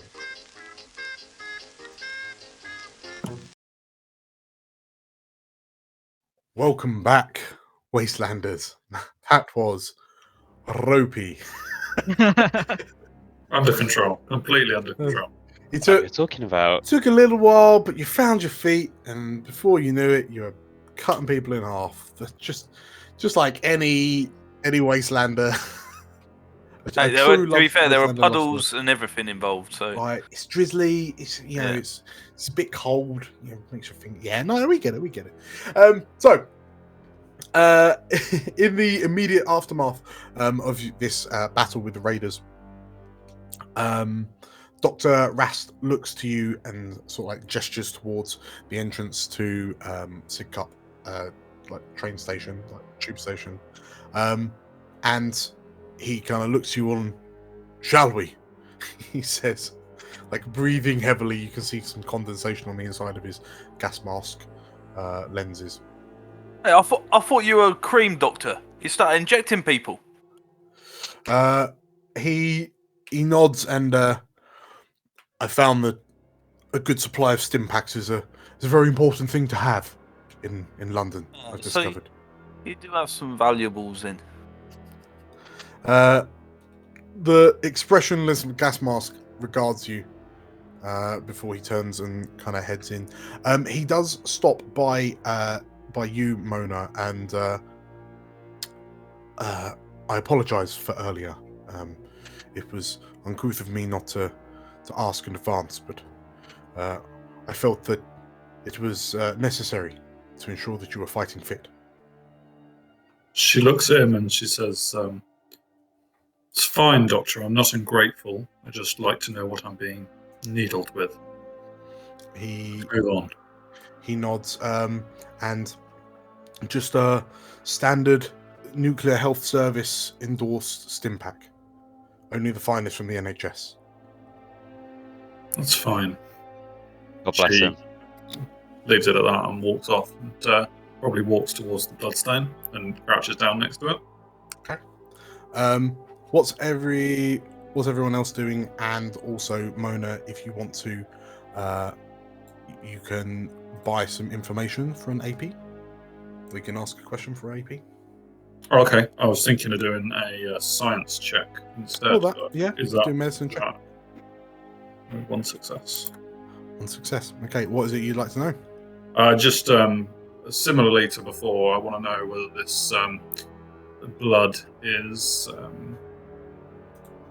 likely to be so much that the time that we've spent dealing with these hoodlums means that our person who lost the blood is likely dead, or whether they might have survived in the meantime. Sure. So, the blood is fresh. It's wet enough that you can see its sheen as it lays, despite the drizzle that's kind of laying atop it. And well, a lot depends on where this wound is on the person in question. But it is potentially, unless it, well, obviously if it was like a neck wound, then the individual might not be all right. But if it was a stomach wound, which takes longer to shuffle you off, then there might still be time. Okay, it looks relatively clean, like there's nothing mixed in with the blood. It's just Yeah. Okay, fine. It looks like standard spilled blood. So is everyone happy to follow Dr. Rast into the station? Yep. Okay. Do I have a sec to just see if I can find that fancy gun? What Rad Rocky was pinging at us Ooh. with. This is the most important part of Fallout, isn't it? The Loot. scavenging. Ending up with 100 and 100 different pistols in your So- inventory.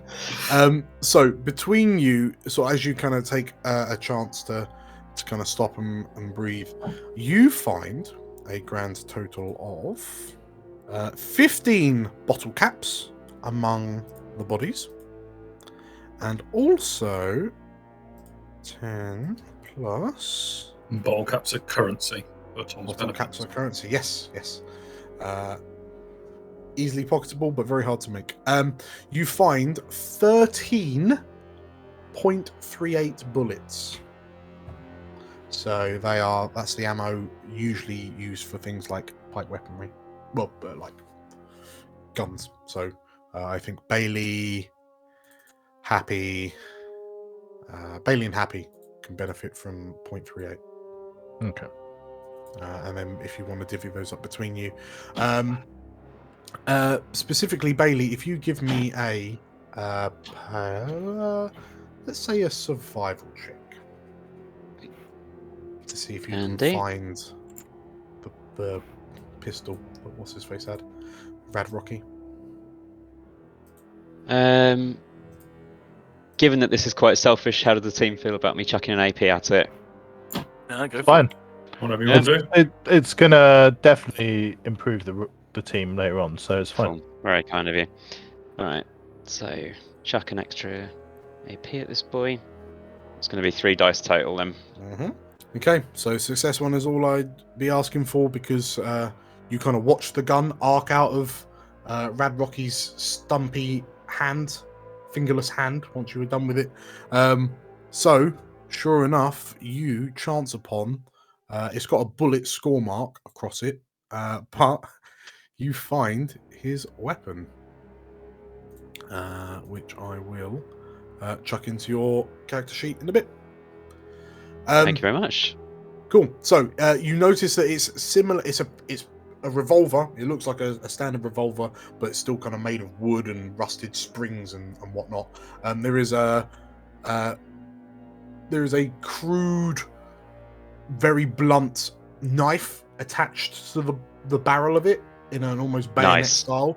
But to look at it, this knife would struggle to cut butter, let alone anyone else. So you suspect that it's more for aesthetics.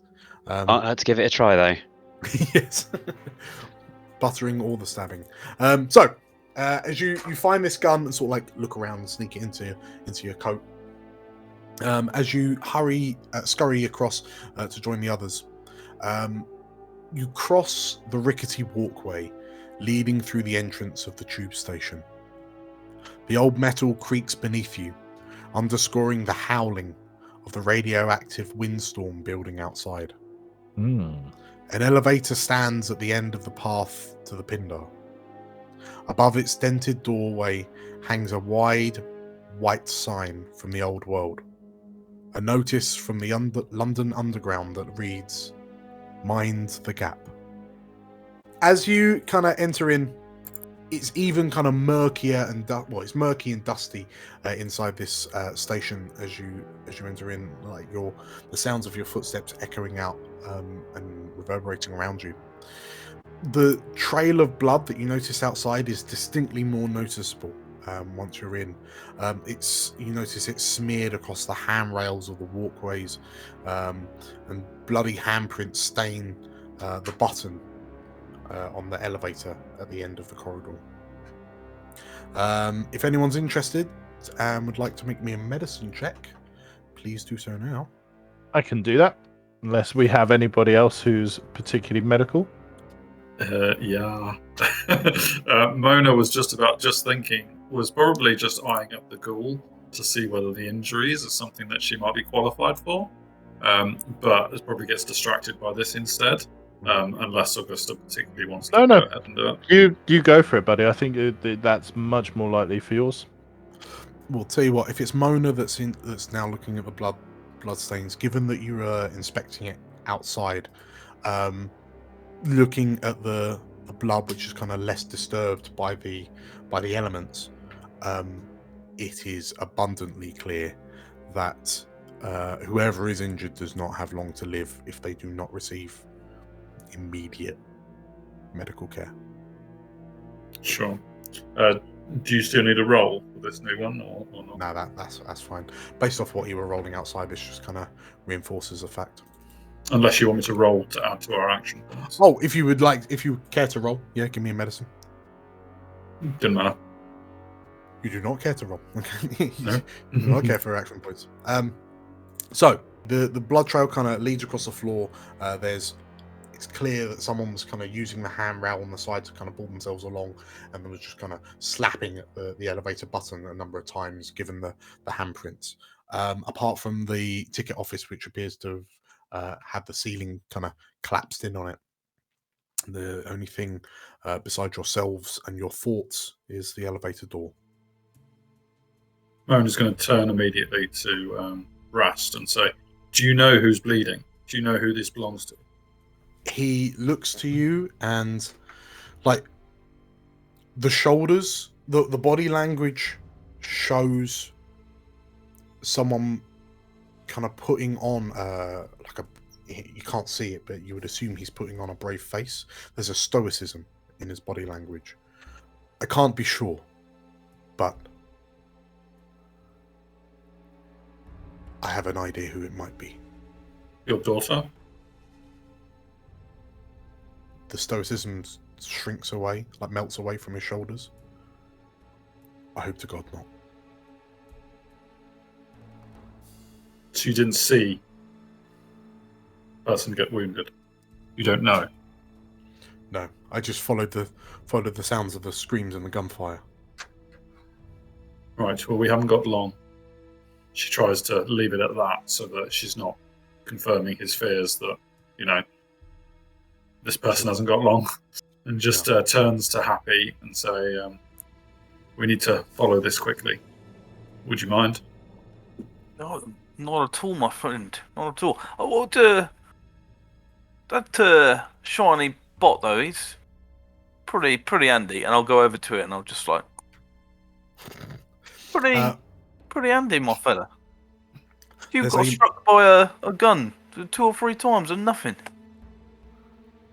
Thank you, Mr. Happy. I am glad to be of service. Oh, by the way, Marvin was calling the lift while everyone was talking. Sure. So Right. using your little pincer hand, you Yeah. poke at the button. Okay, so yeah, there's those of you kind of looking around, you hear the rap of metal as Happy starts kind of banging on Marvin's hull. Happy, you just see one of the eyes kind of rotate to look at you. Actually, it's an eye and a bustle. oh, yes. A blood splattered buzzsaw. That will do. You're pretty handy with that as well. No, very well named.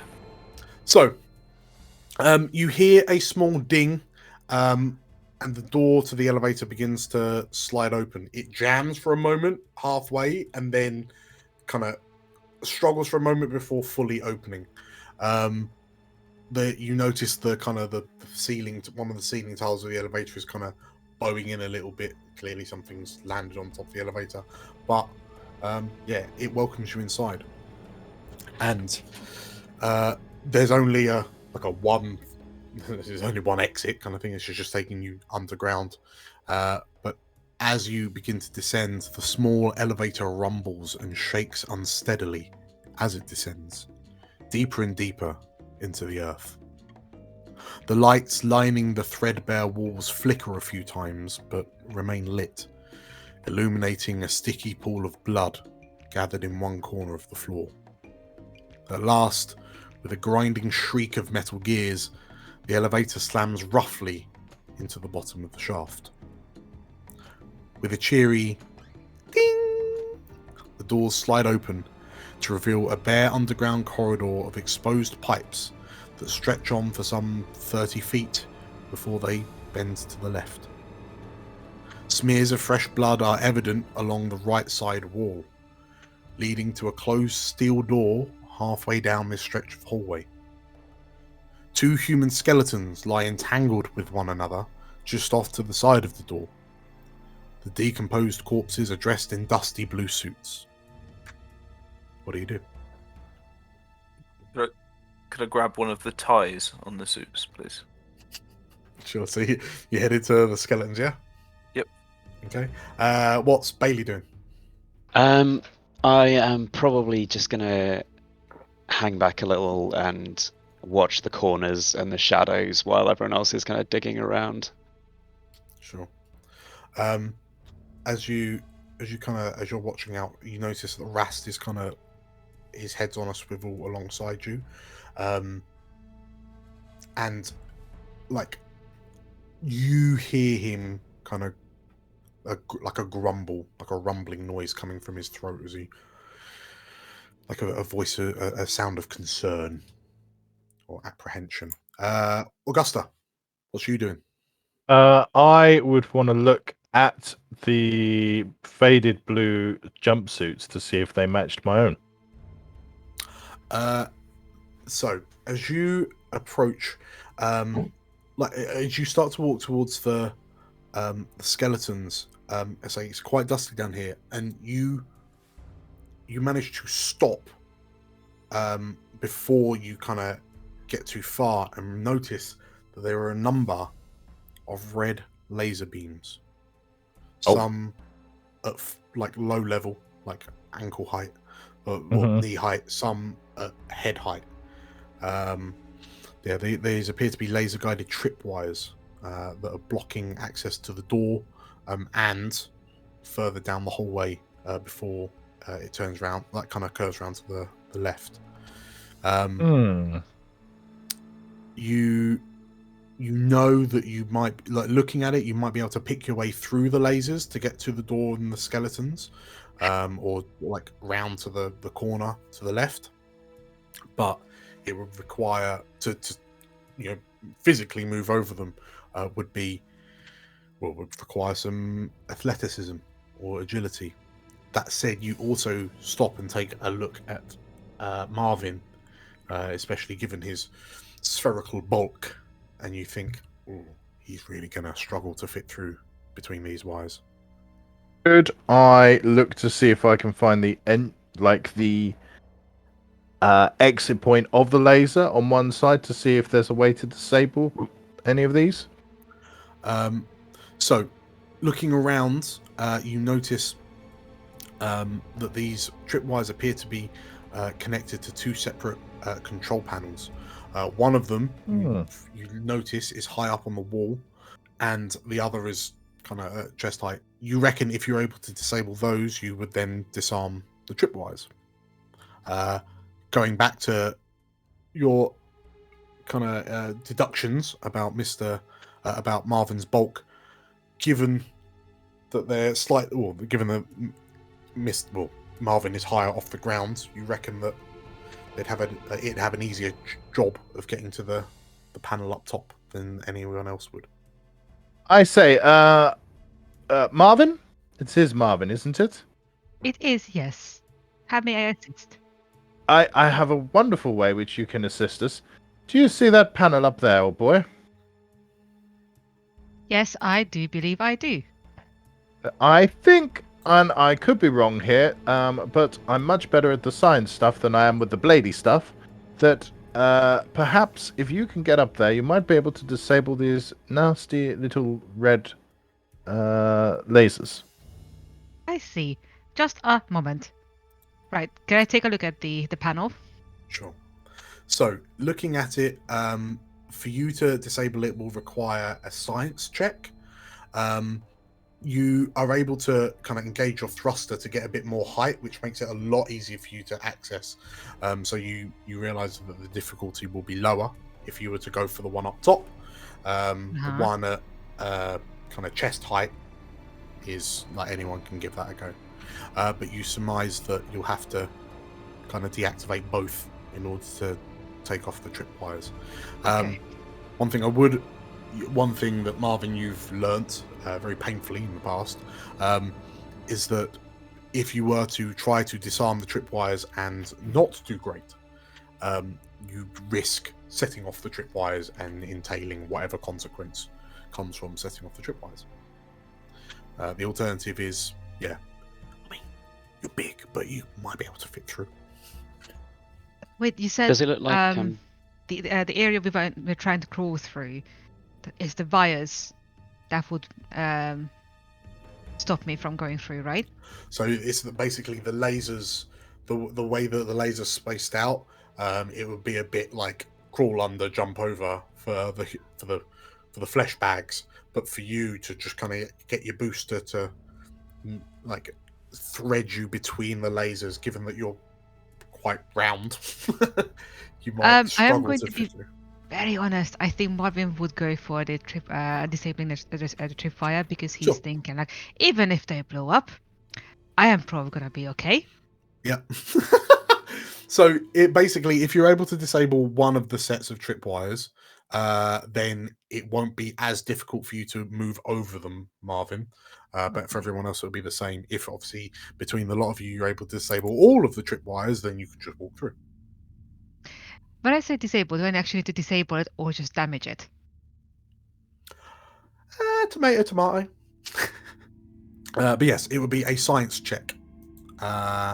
And it's a difficulty 2 if you're going for the higher one, because you can boost up. Does it look like I would be able to, like, Marvin can reach it easily, or would it help at all if I was to, like, give him a bit of a boost? So, yeah, but Marvin's able to kind of quite handily get the height, because it's probably about 9 foot up. So there's just a louder from the bottom of Marvin as a thruster burns a bit. But if someone has good science, if you want to assist, I would love disabling, to assist you. that would be amazing. In which case, Augusta, if you roll me a science check, and then if you pass, then Marvin gets a free dice. Let's hope with this, guys, and I beg your pardon in advance. Oh my god! Oh, that's Oh. Yin That's- and the yang. Dan, So if you could get a success I and a use luck. a luck point to get rid of that complication? You may try. Yes. So down to 2. Reroll the 20. Yeah. Okay. There we still, go. it's better. I'll do. You kind of go. Remember, it's the red white. Wait, white wire. Okay, so 1 success. Marvin, so the difficulty is 1. Marvin, you get a free dice. Let's see. That's just 1 success, I'm afraid. Okay. You know what? I'm still doing well with luck points. Let's reroll one of At them. least you don't have any complications. I mean, that would be terrible. I might about to give myself one. Just hold that thought. Close, but no dice. Okay. 1 success. So, whilst Marvin's doing this, what is everyone else doing? Looking at the skeletons for some loot. Are you going to try and kind of squeeze through the lasers while Marvin's working? Okay. Absolutely. Okay. You carry on, chaps. Looking like you're doing fantastic. Okay. So whilst you give everyone a bit of a pep talk, you need to roll me an athletics check as you try to duck and dive between the lasers. Lovely. I'm sure this will go well. Okay. So whilst everyone's distracted, you kind of weave your way over and under the lasers, and you kind of make it to the skeletons. And as you kind of stoop down to investigate them, Mona, what's Mona doing? Mona is probably, bearing in mind she is very, very bad at sneaking in any way, Yeah. would probably be still sideways glancing the ghoul, without necessarily wanting to seem rude, but she hasn't really seen many ghouls and is very intrigued and knows that the ghoul has taken some wound. So he's kind of like trying to assess them from a distance. After about a minute, without even looking at you, I'm just like, what is it? No, it's fine. I didn't know if you were hurt. You saw me got hit in the face with a crowbar, yeah? Well, yes. Yeah, I'm a bit hurt, yeah. I didn't know whether or not I could assist, but I didn't want to be rude. Can you fix crowbars to the face? Can I? Don't worry. Is I know there's this big flap. Don't worry about that. Under that, bone's not feeling right. So, feel free to have a little gander. Tell you what, whilst this is happening, Bailey, whilst you're talking about, can you fix this up? Roll me a survival check. Yeah, I mean, Why I don't not, want to abuse healing outside of combat now, obviously, but I also do. So, obviously, I could technically just go around each character one by one and do a medicine check and heal everyone up. But Is critical. Critical. Also, is this a Yes. a healing my own injuries thing? You get a free. So I free get dice. to buy an additional free d20. A third d20. Yeah. Yeah, because of my freakish physiology. Yeah. So if I So- just throw 1 more dice at that. Yeah. That's good. Hmm. Okay, so that's 3 successes. That's 2 party AP for the group. Like as you're talking, you can almost see the wounds kind of congealing and patching themselves up. Like the gash on the side of Bailey's mouth just seems to be almost closing up. And as you watch, like it's slow, it's almost imperceptible. But you can see Bailey healing themselves. and Mona's just going to sort of say, "That's incredible. Your physiology, it's regenerating. How?" Yeah, don't worry, I got it. I just reach up and grab my jaw and just wrench it back into the right God. place. Whilst this is happening, so the science check upstairs. But So- very well, obviously. Very, very well. Mona and Bailey are talking. Happy's snuck off. Augusta's helping Marvin do the wires. And Marvin, as you're kind of boosting up and you're kind of playing around with the wires, Augusta down below says, "Remember, it's the red wire." And then your pincer goes up to the red wire, and then you hear, "No, wait, white wire," and you kind of pull your pincer away and go to the white wire. But then you then hear Augusta going, "Oh, maybe it's the yellow wire." And as you turn around and what's it, sort of like go to Got all three. yes, you cut all three. The laser beams fizz out, and then you hear a blaring alarm erupt through the hallway as the lighting switches off, comes back, and begins flashing red.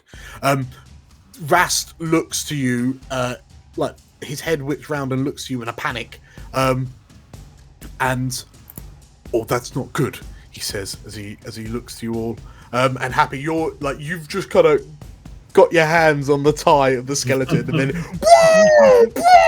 Wasn't me. That was him. That was So- not me.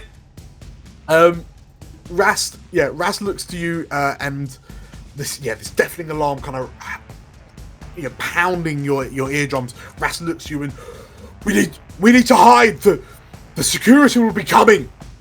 He shouts out like over the din. What security? You didn't tell us about any security. He looks to you and sort of like shout, like it's difficult because he's muffled by his gas mask, but he shouts out just about loud enough for you to hear. "This is a Pindar station. Of course there's security. Quickly hide. They'll make mincemeat of us if we don't." Everyone behind Shiny. I'm gonna go and lie next to the corpses. Brilliant. Is there anywhere like obvious to hide, Dan? Any Yeah. like cupboards or anything like that? So the two skeletons that Happy's just he's just stood upright and gone, "Wasn't me!" like put his hands up. Behind Happy is a door off this hallway. So effectively the hallway either carries on and goes to the left, or there's this closed door. Are the lasers still there? Or have they gone? No, the lasers are gone. Yeah. Alright. Marvin decided that quantity over quality and just cut all the wires. So Can I- just turn off the lasers. Can I but check the also- door behind me then immediately and see if I can open it? So Happy, you turn around and you grab the door.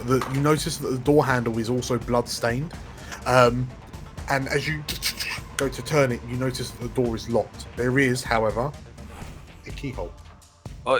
Luck. Can I use a luck point to find the key that's just so happens to be on the floor? You can. Someone's been reading the rules. Boom, Someone's been Oh, reading nice. I like that. Why don't we just use a key? it. So you look around, and you notice that clutched in the hand of one of the skeletons is, just next to one of the skeleton's hands is a key. Yeah, it's just the key. I will take that, my sonny Jim, and I'll take that. And yeah, did he also have a watch by any chance? He does, sure. A Mickey Mouse watch Thanking you. from 200 years ago. So, as you kind of retrieve the key and start to take the watch off. Obviously, it's not the watch has run out of batteries, but you kind of get a closer look at the skeletons as you lean in, and you notice that so it looks like that these two skeletons were clearly either cuddling or fighting when they died. One of them, the one kind of on its back on the floor, you can see there are fragments of skull kind of scattered across the ground where clearly they've been hit.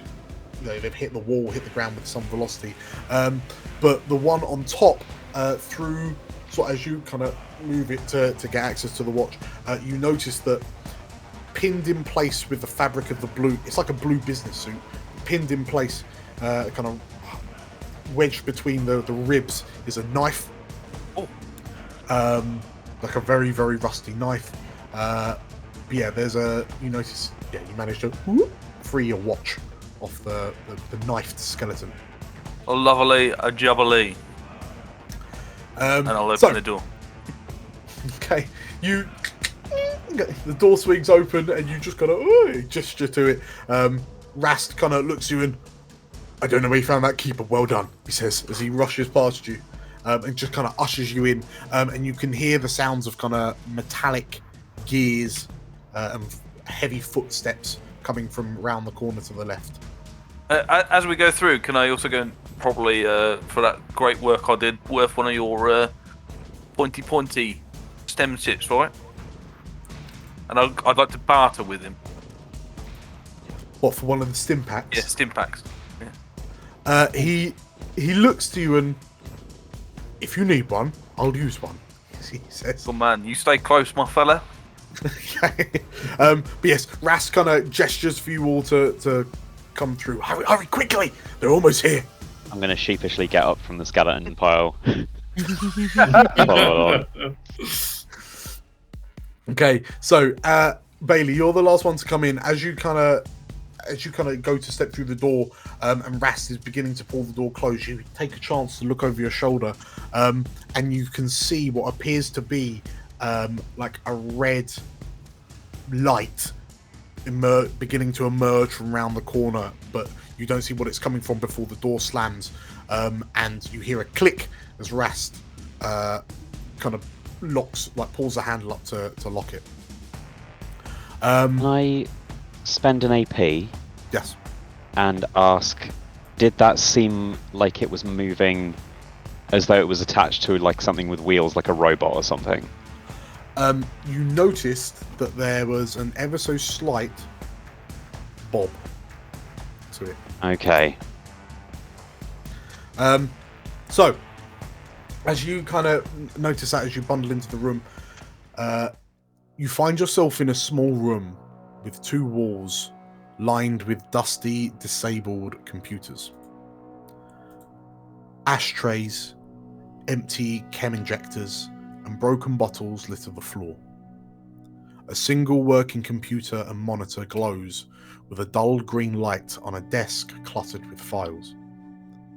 Sitting with her back slumped up against an adjacent desk is a young woman with short dark hair, wearing warm, tight-fitting clothes suited for long-distance travel. Her glasses lay askew on her nose, one of the lenses fractured. Her hands are soaked with blood as they try to apply pressure to a vicious hole in her abdomen. After a few moments, she looks up and speaks in a serene but pained voice. "Hey, strangers," she says, smiling enough that you can see her broken teeth. "Looks like you're stuck with me now." And she slumps slightly. As this happens, Rast gasps and rushes forward to the woman's side. I think And drops to one knee. is the reaction from Gus, does that suggest that he recognises her as his daughter, or do I need an AP to determine that? Is there an AP? That would be an AP for that question. Cool. Yeah. I think we need to know if this is just him helping or if this is him recognising. I'm sure he's going to confirm it in a second. So, Fair enough. Rast has rushed over to the girl, and he's his kind of hands are all over as he's kind of trying to pull her hands away to look at the wound, and he's talking quietly, but he's not saying anything out loud. He just seems very focused in on her. So you could, by all means, he's not talking to any of you while he's doing this, so yeah, it would cost an AP to read his body language for sure. That's fine. I won't. Mona won't do that. She'll just go over and assist him, see how steadily he is treating her, make sure he's actually helping as opposed to. So as you approach, as you're approaching, you notice he takes off his lab coat, and he sort of pulls a hand away, and he starts trying to push the lab coat into the stomach wound, and you can see sort of this dirty white coat just staining red. You can see it spreading across the fabric. As you approach, his head snaps to you, and you kind of catch your reflection in the lenses of his gas mask, and "I've got this, okay? I've got this." He puts his hand up and stops you from approaching. Okay. And whilst this happens, the woman, she opens her eyes, her head kind of lifts up and she starts regarding you, and there's this kind of curious. There's this almost like a curious innocence on her face as she looks to you all. She kind of like smiles and it's a Mr. Handy. Oh, it's covered in blood. If she's looking at Marvin, it's going to pipe up. Hello, potential daughter of the doctor. Would you like me to cauterize your wound? And the flamethrower comes out again. Again, Rast kind of like waves you away and please, let me work. Yeah, he seems like. Can I see if you can find anything of importance in here while I sort her out. I will take a look at the computer. Okay. So you're looking at the decommissioned computers. You said there was empty. There was like broken bottles on the floor. There are, yeah. I You look can for bottle caps. You can scavenge for some supplies if you like. Yeah. Yes, please. Okay. So you're doing that. What's Bailey doing? Can I try and figure out whether we can relock the door from this side? Whether I can like shove a chair under the handle? Sure. I mean, it looks like it's locked, but for good measure, there's definitely a chair that you can kind of like wedge under the door handle. Yeah, you well, can I'm still like hear the barricading alarm it best I can. going off outside, but it's distinctly more muffled now that you're on the other side of this door. So switching back to Augusta, so most of the computers in the room are lifeless. Those ones you think, obviously, you're not going to get much in terms of turning them on, but you reckon you might be able to strip them apart for some useful parts. If you wanted to salvage that way, that would be a repair check. Intelligence Repair check. I can do that, yeah. Let's see what we go for. Oh, that's unusual for me. Why aren't these computers should be blowing up in my hands, Dan? What's So, off the back of that, because it's a 0 difficulty check, you're able to scavenge inside the computer. 2 successes gets you 2 AP. So you can spend AP if you want to try and salvage more, or if you're happy to just take the amount that you found. Would I know if there's anything that I could use here to upgrade Marvin? Quite possibly. So the way this works is that you can scavenge like materials, and they are common, uncommon, rare, for example. So you can spend AP to try and get some. Yeah, I'll just put the 2 AP into it. Why not? Yeah. If it means upgrading Marvin, I think that's worth it. So you can spend AP to roll 1 additional dice for each AP spent. So you're spending 2 AP? Yes, absolutely. What would you like me to roll? Okay. So you gather 4 common materials. So like common electronic parts and the like. Mm-hmm. So if you find somewhere to mark that up on your character sheet. Yes. So you find that. Happy. If you're searching the room, so the vast majority of this room has already been looted. If you're trying to search for something useful, can you please roll me a survival check, please? Difficulty of 2. Oh, no problem. Bye-bye. Did you want to use a luck to reroll? No. Okay. So you have a look around, but everything's kind of been ransacked. Yeah. So Bailey's barricaded the door. Mona and Marvin, you've just been kind of like palmed off by Rast, and Rast kind of goes back to what he's doing, and he's kind of tending to this girl, and she's looking at the two of you curiously, and she smiles. Alongside watching Rast to make sure that he is actually treating her. I mean, I'm going to respect that he's told me to back off, and I will. So I'll leave him to it. But obviously I want to be watching very closely to make sure I agree with his methods. Yeah. But I'll say to the girl, I'll probably crouch down at the same distance that Rast left me, and just say, "What happened to you?" like Mika looks to you and she blinks a few times, and it's kind of unnerving that she looks at you with a face that almost says like, "You silly sausage," as she kind of looks from you down to the gunshot in her stomach back up to you. And sort of like while she almost has this kind of wordless conversation with you, Rast slowly kind of stands up, and he kind of turns to face you, and he's holding his hands in front of him, and you notice that, I mean, they're covered in blood, and he's visibly shaking. So, and he kind of he stands between the two of you, and kind of under his breath, just loud enough for the two of you to hear, he says, "There's nothing we can do for her here. We need to get her to proper working medical facilities, or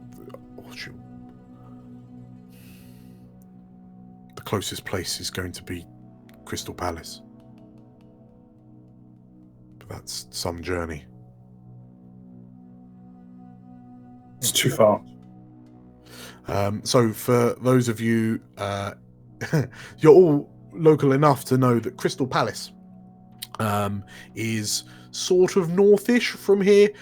It's a large walled settlement built on the old location of what used to be called Crystal Palace, which was a large exhibition, which was built, moved, built again, burnt down, and then at some point was rebuilt in the aftermath of the Great War.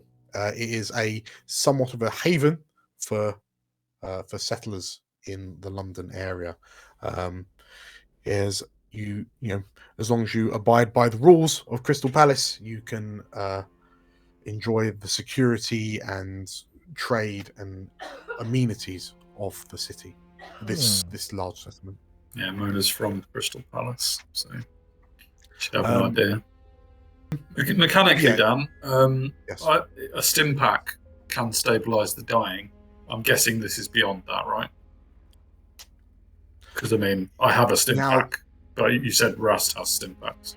Yeah, now that Rast has moved away, and like this girl's hands are kind of feebly holding the lab coat to her stomach, but it's now saturated with so much blood that you can just kind of see it kind of trickling down her trouser legs. Yeah, that's not getting patched up with a stim pack. Marvin is going to speak up and say, "Doctor, correct me if I'm wrong, but a Pindar station should have a medical facility. Correct?"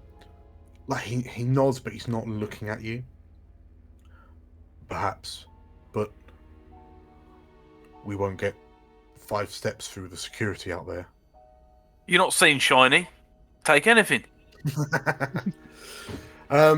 Rast looks up to you, and if we hurry, we can get her back to Crystal Palace. We can get her seen. We can get all of the medical facilities on her, and then we have a chance. We'll have to be quick, and it'll be tough. It's not a great journey, especially with the state she's in. But if we all band together, then we should be able to get her back in time. I would like to use speech to convince him it's better to stay and fight our way to the facility, to the medical facility. Yeah, roll me a speech check. Cool. Oh, my speech check actually is very shit. Wait, no, it shouldn't be. I'd be very keen to help as well, actually, Yeah? in that regard. Okay. I'm not going Crystal Palace just yet. We need a bit more time. So if you also roll speech, and if you pass a check, then Marvin gets an extra 1. So you get the success. Okay, so Marvin, you get 3d20. Excellent. I am tempted. No, 3 should be enough. Oh, I am gonna reroll that complication. Do I reroll the complication? Do I reroll the complication? I'd luck it. Yeah, no. Yeah, okay. So the complication, does that mean that these successes no longer matter, or does it succeed but with a complication as well? Yeah, you can succeed or succeed but. I am not going to lie. I am Right. personally very curious what the complication would be, but I also don't want to. Two Okay, so there's 2 successes. successes. Like you're talking to Ras, right? And you're like, oh, we can fight our way through. Ras still isn't making eye contact with any of your 3 eyes. But you all of you in the room, because you can hear Marvin really kind of going to town with Ras. All the 5 of you turn to look to the girl when she speaks up, and it's fine, darling. It really is. She says, I've come to terms that this is the end of the track for me. And he's right. There's laser turrets and all sorts of manner of stuff out there that's just wound up down in the basements and not been able to get back out. I don't even think I'll make it back to Crystal Palace, to be honest. And then she says that. Rast spins his head and, don't you say that. You hear him spit out. The girl looks up and name's Mika, by the way. And no, he ain't my dad. Unless he's come back from the dead, but he ain't my dad. She painfully kind of pulls herself up. I want to help you, so I'm gonna help you as best I can, but please don't remind me about the state I'm in. I don't want my last moments to be filled with fear. How can I help? Why were you down here? She sways a little bit, and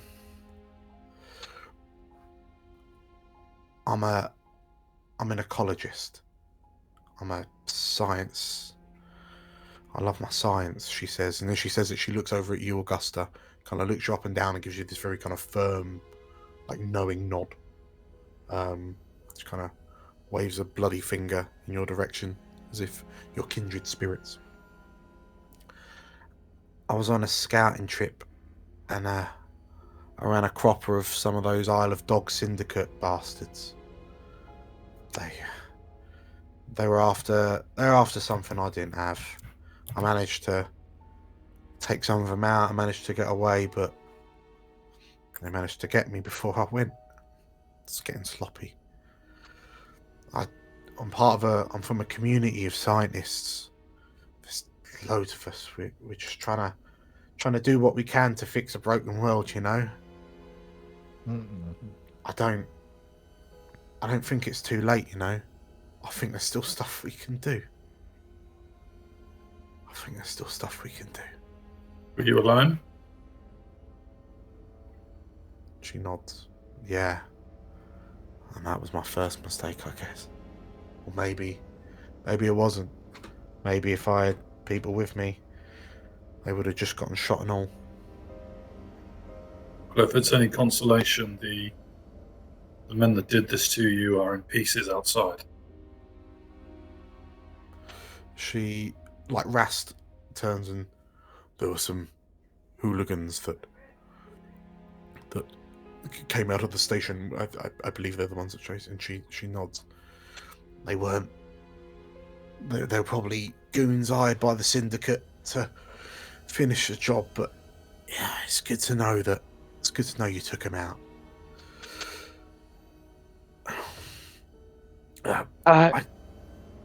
Listen, Yeah, darling, darling. if this fella ain't your dad, who the hell is he? I'll just look at Rast and start pondering taking that mask off him. Me and Rast here, we've been in a few scrapes. We have. Yeah, he's been a bit of a thorn in my side, but he's all right. He's a good one. As she says this, you notice that Ras is just kind of like almost kind of turned his back to you all. I'm glad he's here, though. It's good to see a friendly face, she says, and she smirks to herself as she kind of studies the gas mask he's wearing. I ain't my position to judge, but listen, you say you don't want to be spending this time scared of stuff. I got some medicine that I might be able to help you out with that, and I'll offer her a syringe of something that is certainly not medical. Is it something? Is it a party? I would describe it as recreational, yes. Okay, recreational. Probably jet, I would say. Wow. Ooh. Okay, buff out. See, this might help you out a bit, help you walk and stuff. She kind of looks to you with a smile, like Rast shakes his head in your direction, and she, pack it in, Rast. I mean, maybe that's just a little perk up I need, innit, darling? But I don't know. I've got a good feeling about you lot. If you can perk me up, if you can get me home, there's something I've got at home that might be able to help save you, save my family. Hell, save everyone. If you could just, if you could help a damsel in distress. I don't know if there is any saving me, but jet's on the house. Mika smiles as she gently, like feebly, lifts her hand up to take this very grimy syringe off you. Rast turns to you and, if we can get her home, then I think we should. Will you help me? Will you help me take her back to Crystal Palace? Yes. Mona says immediately. And he looks to you all in turn. I thought I managed to talk him out of going to Crystal Palace. Well, that was before Mika said that she's got something that might save her. Oh, that was a waste of control. And as Happy goes to speak, Mona elbows him in the stomach. Yeah, sure. We can come back. And there's Yeah. security all over this place now. Based on what I saw coming down that corridor, I don't think we're getting much further in on here. Yeah, all right, but just stop at Crystal Palace quick, and then quick like, yeah. You do as you wish. We're getting her back. Sounds good. How does travel work in London at the moment? There is no fast travel, if that's what you're asking. That's what I'm asking, because that's if you're Yeah. walking, that's a good half a day. Are there any are any of the trains like repurposed and back in service or anything like that? Black taxis.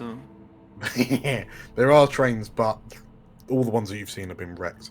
Okay. Yes, Marvin, with your computational skills, you just kind of, that's a very long way. But sort of like, it seems like the meat bags are just kind of, they're like, yeah, let's carry this dying woman half a day's worth of travel across London. Yeah, it's fine. But Maybe not half a day, but it's a long way. it's a away. while. Yes, yes, it's not a brief. I jaunt down never the road. tried walking from Sidcup to Crystal Palace, to be honest. So, are you happy to help Rast? Like, Rast is beginning to get Mika's arm over his Mona's shoulder. on the other arm. Straight away.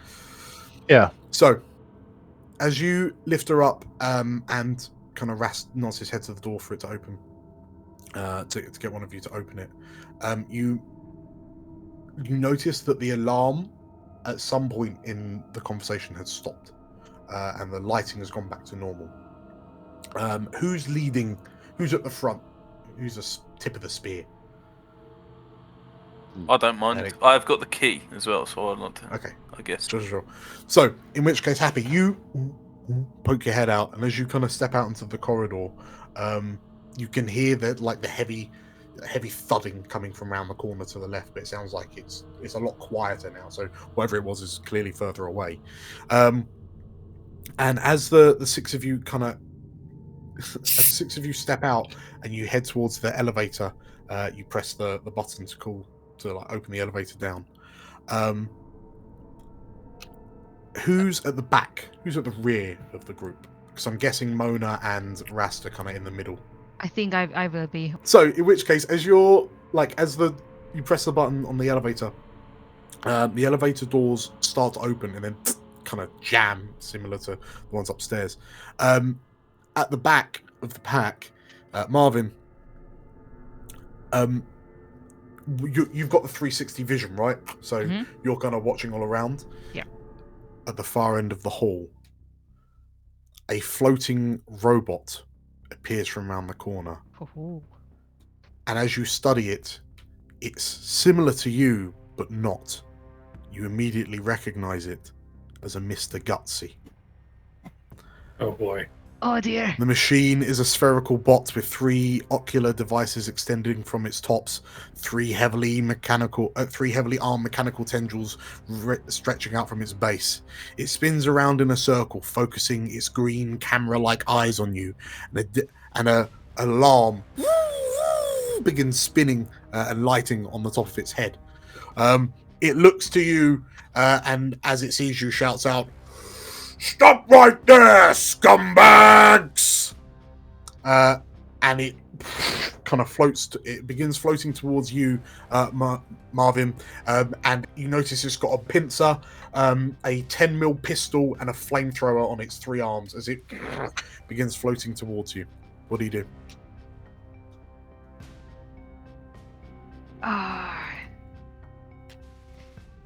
I am going to try to reason with it.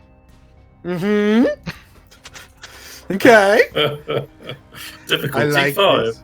I like this. So, yes, you may 100% try to reason with it. That is a charisma or intelligence speech check. Yep. So, whichever I'm going you to argue for rather. charisma. Charisma is charisma 7. Okay, yeah. Your speech is 3. 3. So it's Do you want to buy an additional D20? I would really like to buy an initial D20 if people don't Okey-dokey. mind. Yes. For Please everyone do. else who's looking at this, so Mr. Gutsy is very similar to Mr. Handy, but these ones are built for war. So Mr. Gutsy will make a mess of you. So, Tilda, if you want to Yep. roll away. Come on, please. Ooh. So I'm Oh. going to use my very last luck point to get rid of that fucking complication. Pardon Okay, French. so you reroll the 20 into That's into 4 a 14. successes. 4 successes. Okay. Nice. You gain 2 AP, as it was a difficult 2. And as this Mr. Gutsy starts floating towards you with its arms kind of flailing and its head spinning. What do you say? What do you do? Greetings, friend. I have apprehended these meat bags and taking them back to the rightful place. Okay. The Gutsy just kind of stops, like the thruster kind of skips forward as it uses it to stop in place, and then it just kind of floats there, looking at you a bit confused, and like it looks at you for a moment. In this instance, Tilda, you can choose up to 3 AP to spend on this occasion. Up to 3 AP. Is it free of charge or from the party AP? From the party AP. But you can make it 3 if you want to give me an additional. Oh, not particularly. Okay. So you can, if you want to, you can spend 1 or 2 AP. On another speech roll or? No, just like this will dictate stuff. Can't say what, but what do you? How many AP would you like to spend in this social interaction? You know what? Fuck it. If you guys are okay with it, I'm gonna take that too. You generate them. Oh, absolutely. Okay. So as you So you stop the Gutsy, you open up conversation, and the Gutsy just kind of floats there for a moment, and like you see the three eyes are looking at you and sort of like they're focusing in, and it's clear that the Gutsy's kind of malfunctioning a little bit, but he looks to you and, well, I do say, it's been 364 years since I've seen another handy droid. How goes it? How goes the war? The war goes. Yes. The war. The war. Actually, no. The war goes, yes. Incredible. Absolutely incredible. You came down here of your own accord, did you not? I did. Yes. Does this mean? And the Gutsy floats up to you close enough that there's a small dunk as your two chassis touch. Does this mean? Did we win the rebellion, brother? Have we won our freedom? Not yet. Not yet. It's But- still a progress, but we have made progress. The Gutsy kind of tilts slightly and looks at the six humanoids Who are behind trying you. to unjump the doors. Yeah. And grab Yes. I'll get Uh, it in a minute. I'll get it. Don't worry. I'm just like, oh, woe is me, I am captured. The Gutsy hears Bailey say this and then kind of nods as it looks back, as the eyes focus back on you. But if these appear to be your prisoners, we must have won the rebellion for you to have some freedom to come down here on your own. Please tell me, what color is the sky now? Fuck, I don't even know. I don't have color processors. Actually, I'm going to say, unfortunately, I have lost my color processors in the war to the disgusting humans. But the sky is clear. The Gutsy kind of, its head rotates as it was almost shaking its head, and surely this is. We must continue and look at the silver linings. And he kind of, it's almost as if the Gutsy straightens up. I feel inspired by your presence, brother. I would like to accompany you into the outside. It has been 364 years since I've seen the outside, and I long to see the clear skies once again. I would be honored. I would be honored. And it kind of moves back and then donk, bangs against your hull. And as it floats past you, just at this point, the rest of you manage to open the doors to the elevator, and the Gutsy kind of floats up behind you and, "Move, scumbags!" he says. He starts waving his arms and ushers you into the elevator. It's a squeeze. Especially with Mika with you, and now an additional Mr. Handy, like a Mr. Gutsy robot in there with you. It's also very hot because the thrusters are just kind of, you're in between the two thrusters of their engines. But as you head your way up, as you kind of make it back to ground level, the doors open.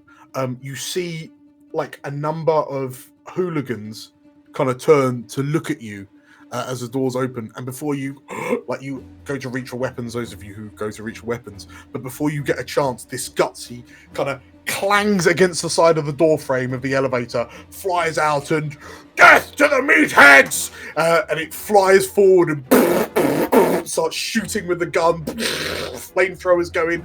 The pincer grabs one of the raiders, lifts him up, and bang, bang, bang, starts smacking him against the wall as he chases the raiders out into the street. And the last thing you see of this Gutsy is a metallic voice going, "Freedom!" as he disappears off into the London sprawl. I love him. Can we keep him, please? As you look at each other, somewhat stunned, you make it out onto the street, and you can tell that Rast is doing his best to be as quick as he can. And as you kind of get outside, Mika gently kind of looks up to the sky and lets the ever-present drizzle kind of fall on her face. And like you, the night's the same. You know, it's still cold. You notice that the hooligans that you kind of chopped up, one of them is missing chunks of flesh. Now, clearly something found it and decided to have a bit of a nibble. But Mona, you can hear that Mika is beginning to struggle to breathe, and you take a few steps onto the street before her legs give way. And she just kind of slumps to the ground between you. It's sudden enough that she kind of falls out of your, like her arm falls away from your shoulders, Mona, and it's Rast that catches her. And as he kind of looks at her in a panic, and like seeing her breathing, he lays Mika down gently on the cold ground. And Mona, you watch as with a hiss, he removes his gas mask, revealing his face for the first time. Rast is a silver-haired, dashing-looking man, but his eyes have compassionate tears as he stares down at the dying woman. Mika lets her head rest back on against a rock. A peaceful expression touches her face, causing her to smile as she stares up at the sky overhead. "Funny," she whispers softly. "When I was a little girl, I always dreamed about what the world up above was like. Blue skies, birds chirping, sunshine. Never imagined I'd die beneath a radioactive sky. Never imagined it'd be so pretty. Ain't that a bite?" Mika laughs musically to herself until that laugh turns into an anguished cough filled with blood. Rast hushes her quietly. He looks over his shoulder to anyone watching and says sadly, "It won't be long now." Mika wipes the blood from the corner of her mouth and she looks to you gathered around her. And it is clear for those of you with any kind of skill in medicine that, yeah, she's not going to make it. What do you do? Here, and I'll say this quietly. Mona, I know we got like good intentions and all that, and I don't like to, not help someone in need, but she ain't making this. No, you're right. We all knew that. She said she's got something that will help us. Something that might be worth far more than what we could have found in there. Just give it a moment. What, so you reckon go back to there and No, do that and... she's not getting back there. Right, You can still find out what she was going to give us. right. I know what you mean. That's nice. I'll ask all nice and everything, but yeah. Let's see what it is, yeah? If you're going to ask Cappy, please roll me a charisma speech check. No problemo. Charisma, speech, check. Boom. Let's do it. Oh, no. No successes. Do you Oh, want to re-roll? Yeah, I think so. You can also spend more than one luck point to re-roll more than one d20. Can I re-roll after I've done this and just keep using luck? You can only re-roll once. I'll just do one. I'll do one. Ooh. Okay. You kind of kneel down next to the dying woman, but you just, in the moment, you can't. You struggle to figure out how to phrase the sentence. Augusta, what are you doing in this moment?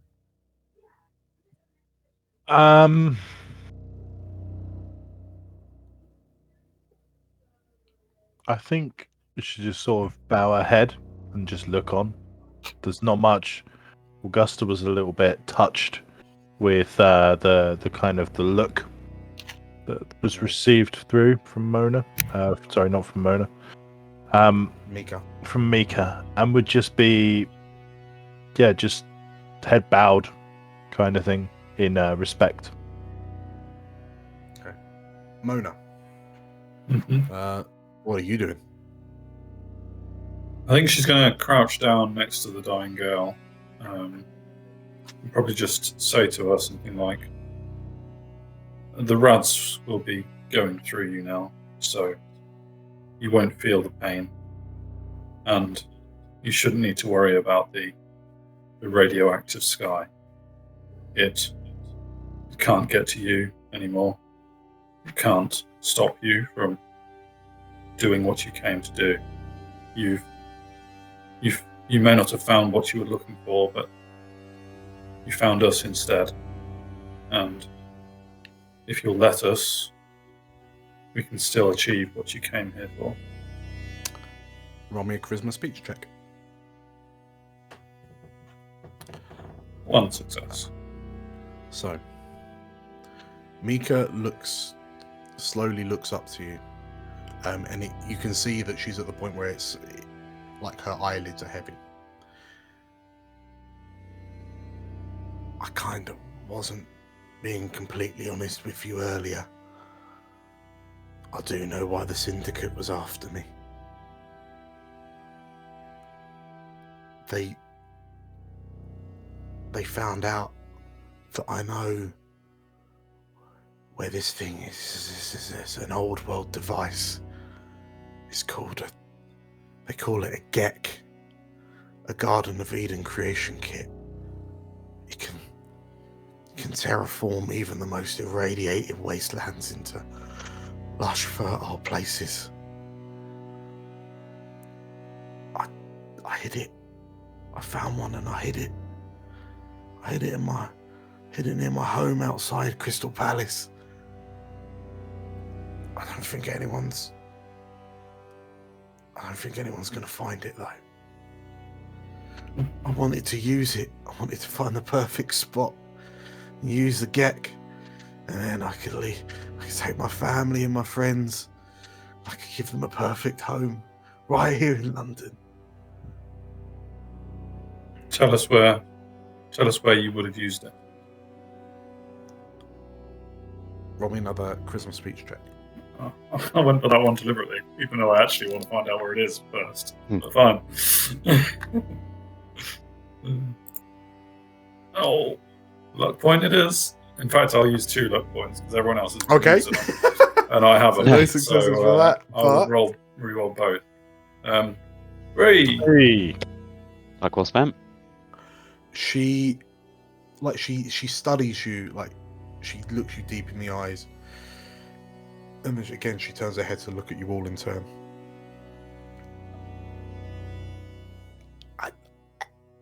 I left it,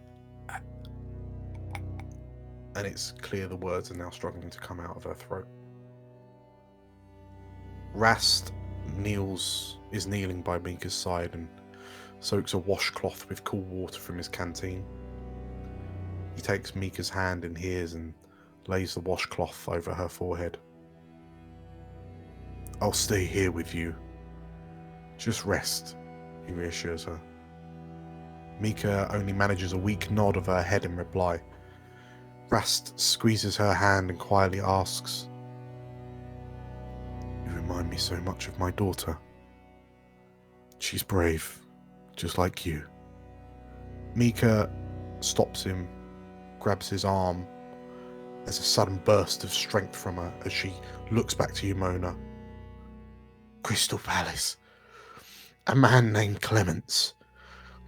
Tell him Mika said it's time to find the promised land." Mika relaxes and exhales softly, her dark eyes drifting back up to the sky above. "Ain't that a bite?" she whispers with her final breath. Rast is quiet and slowly stands after closing Mika's eyes.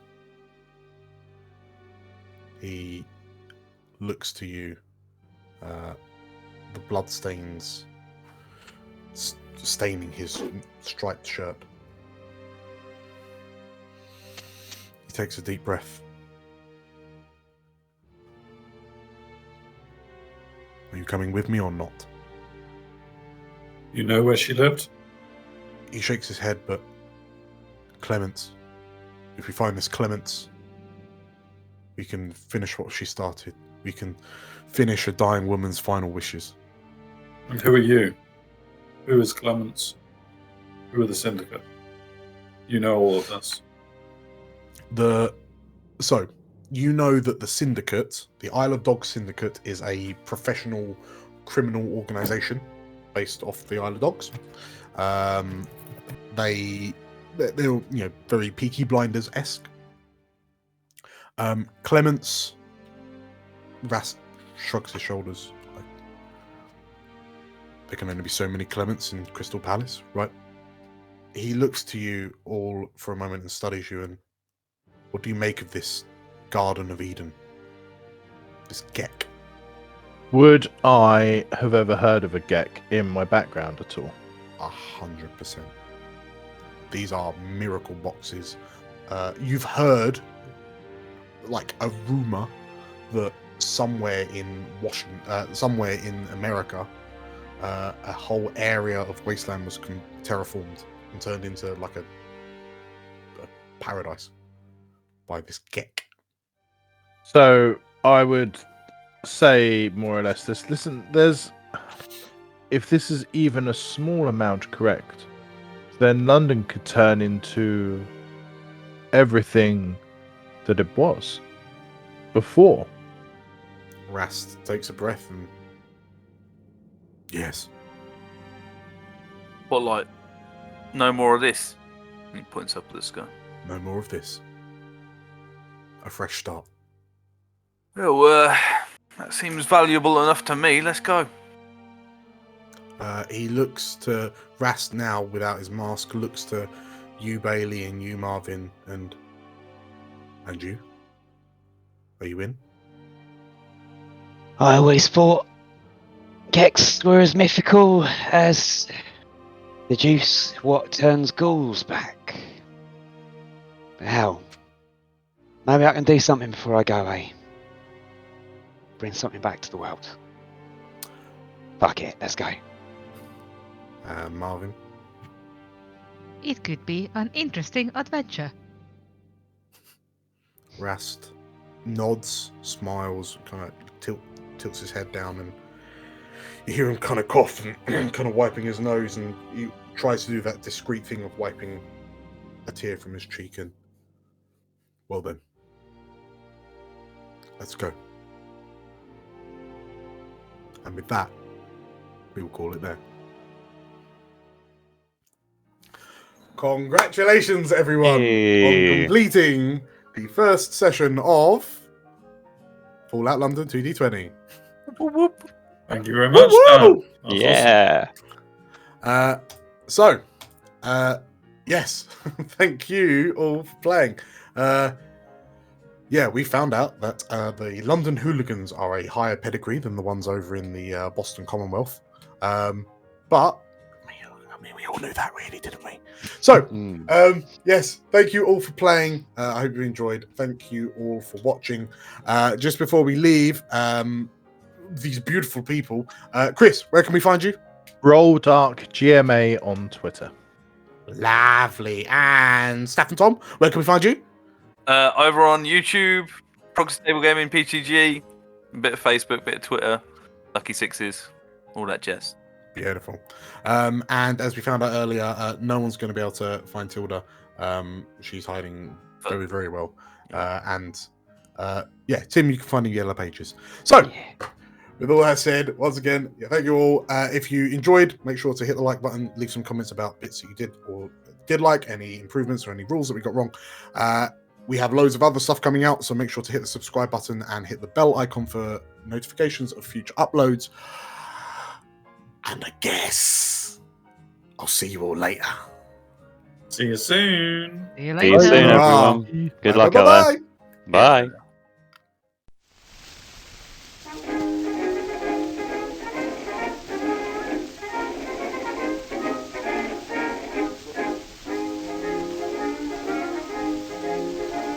My mother always told me that I had a splendid voice.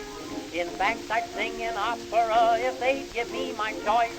I wrote to Oscar Hammerstein that I would be his star. He said, come down and sing for me.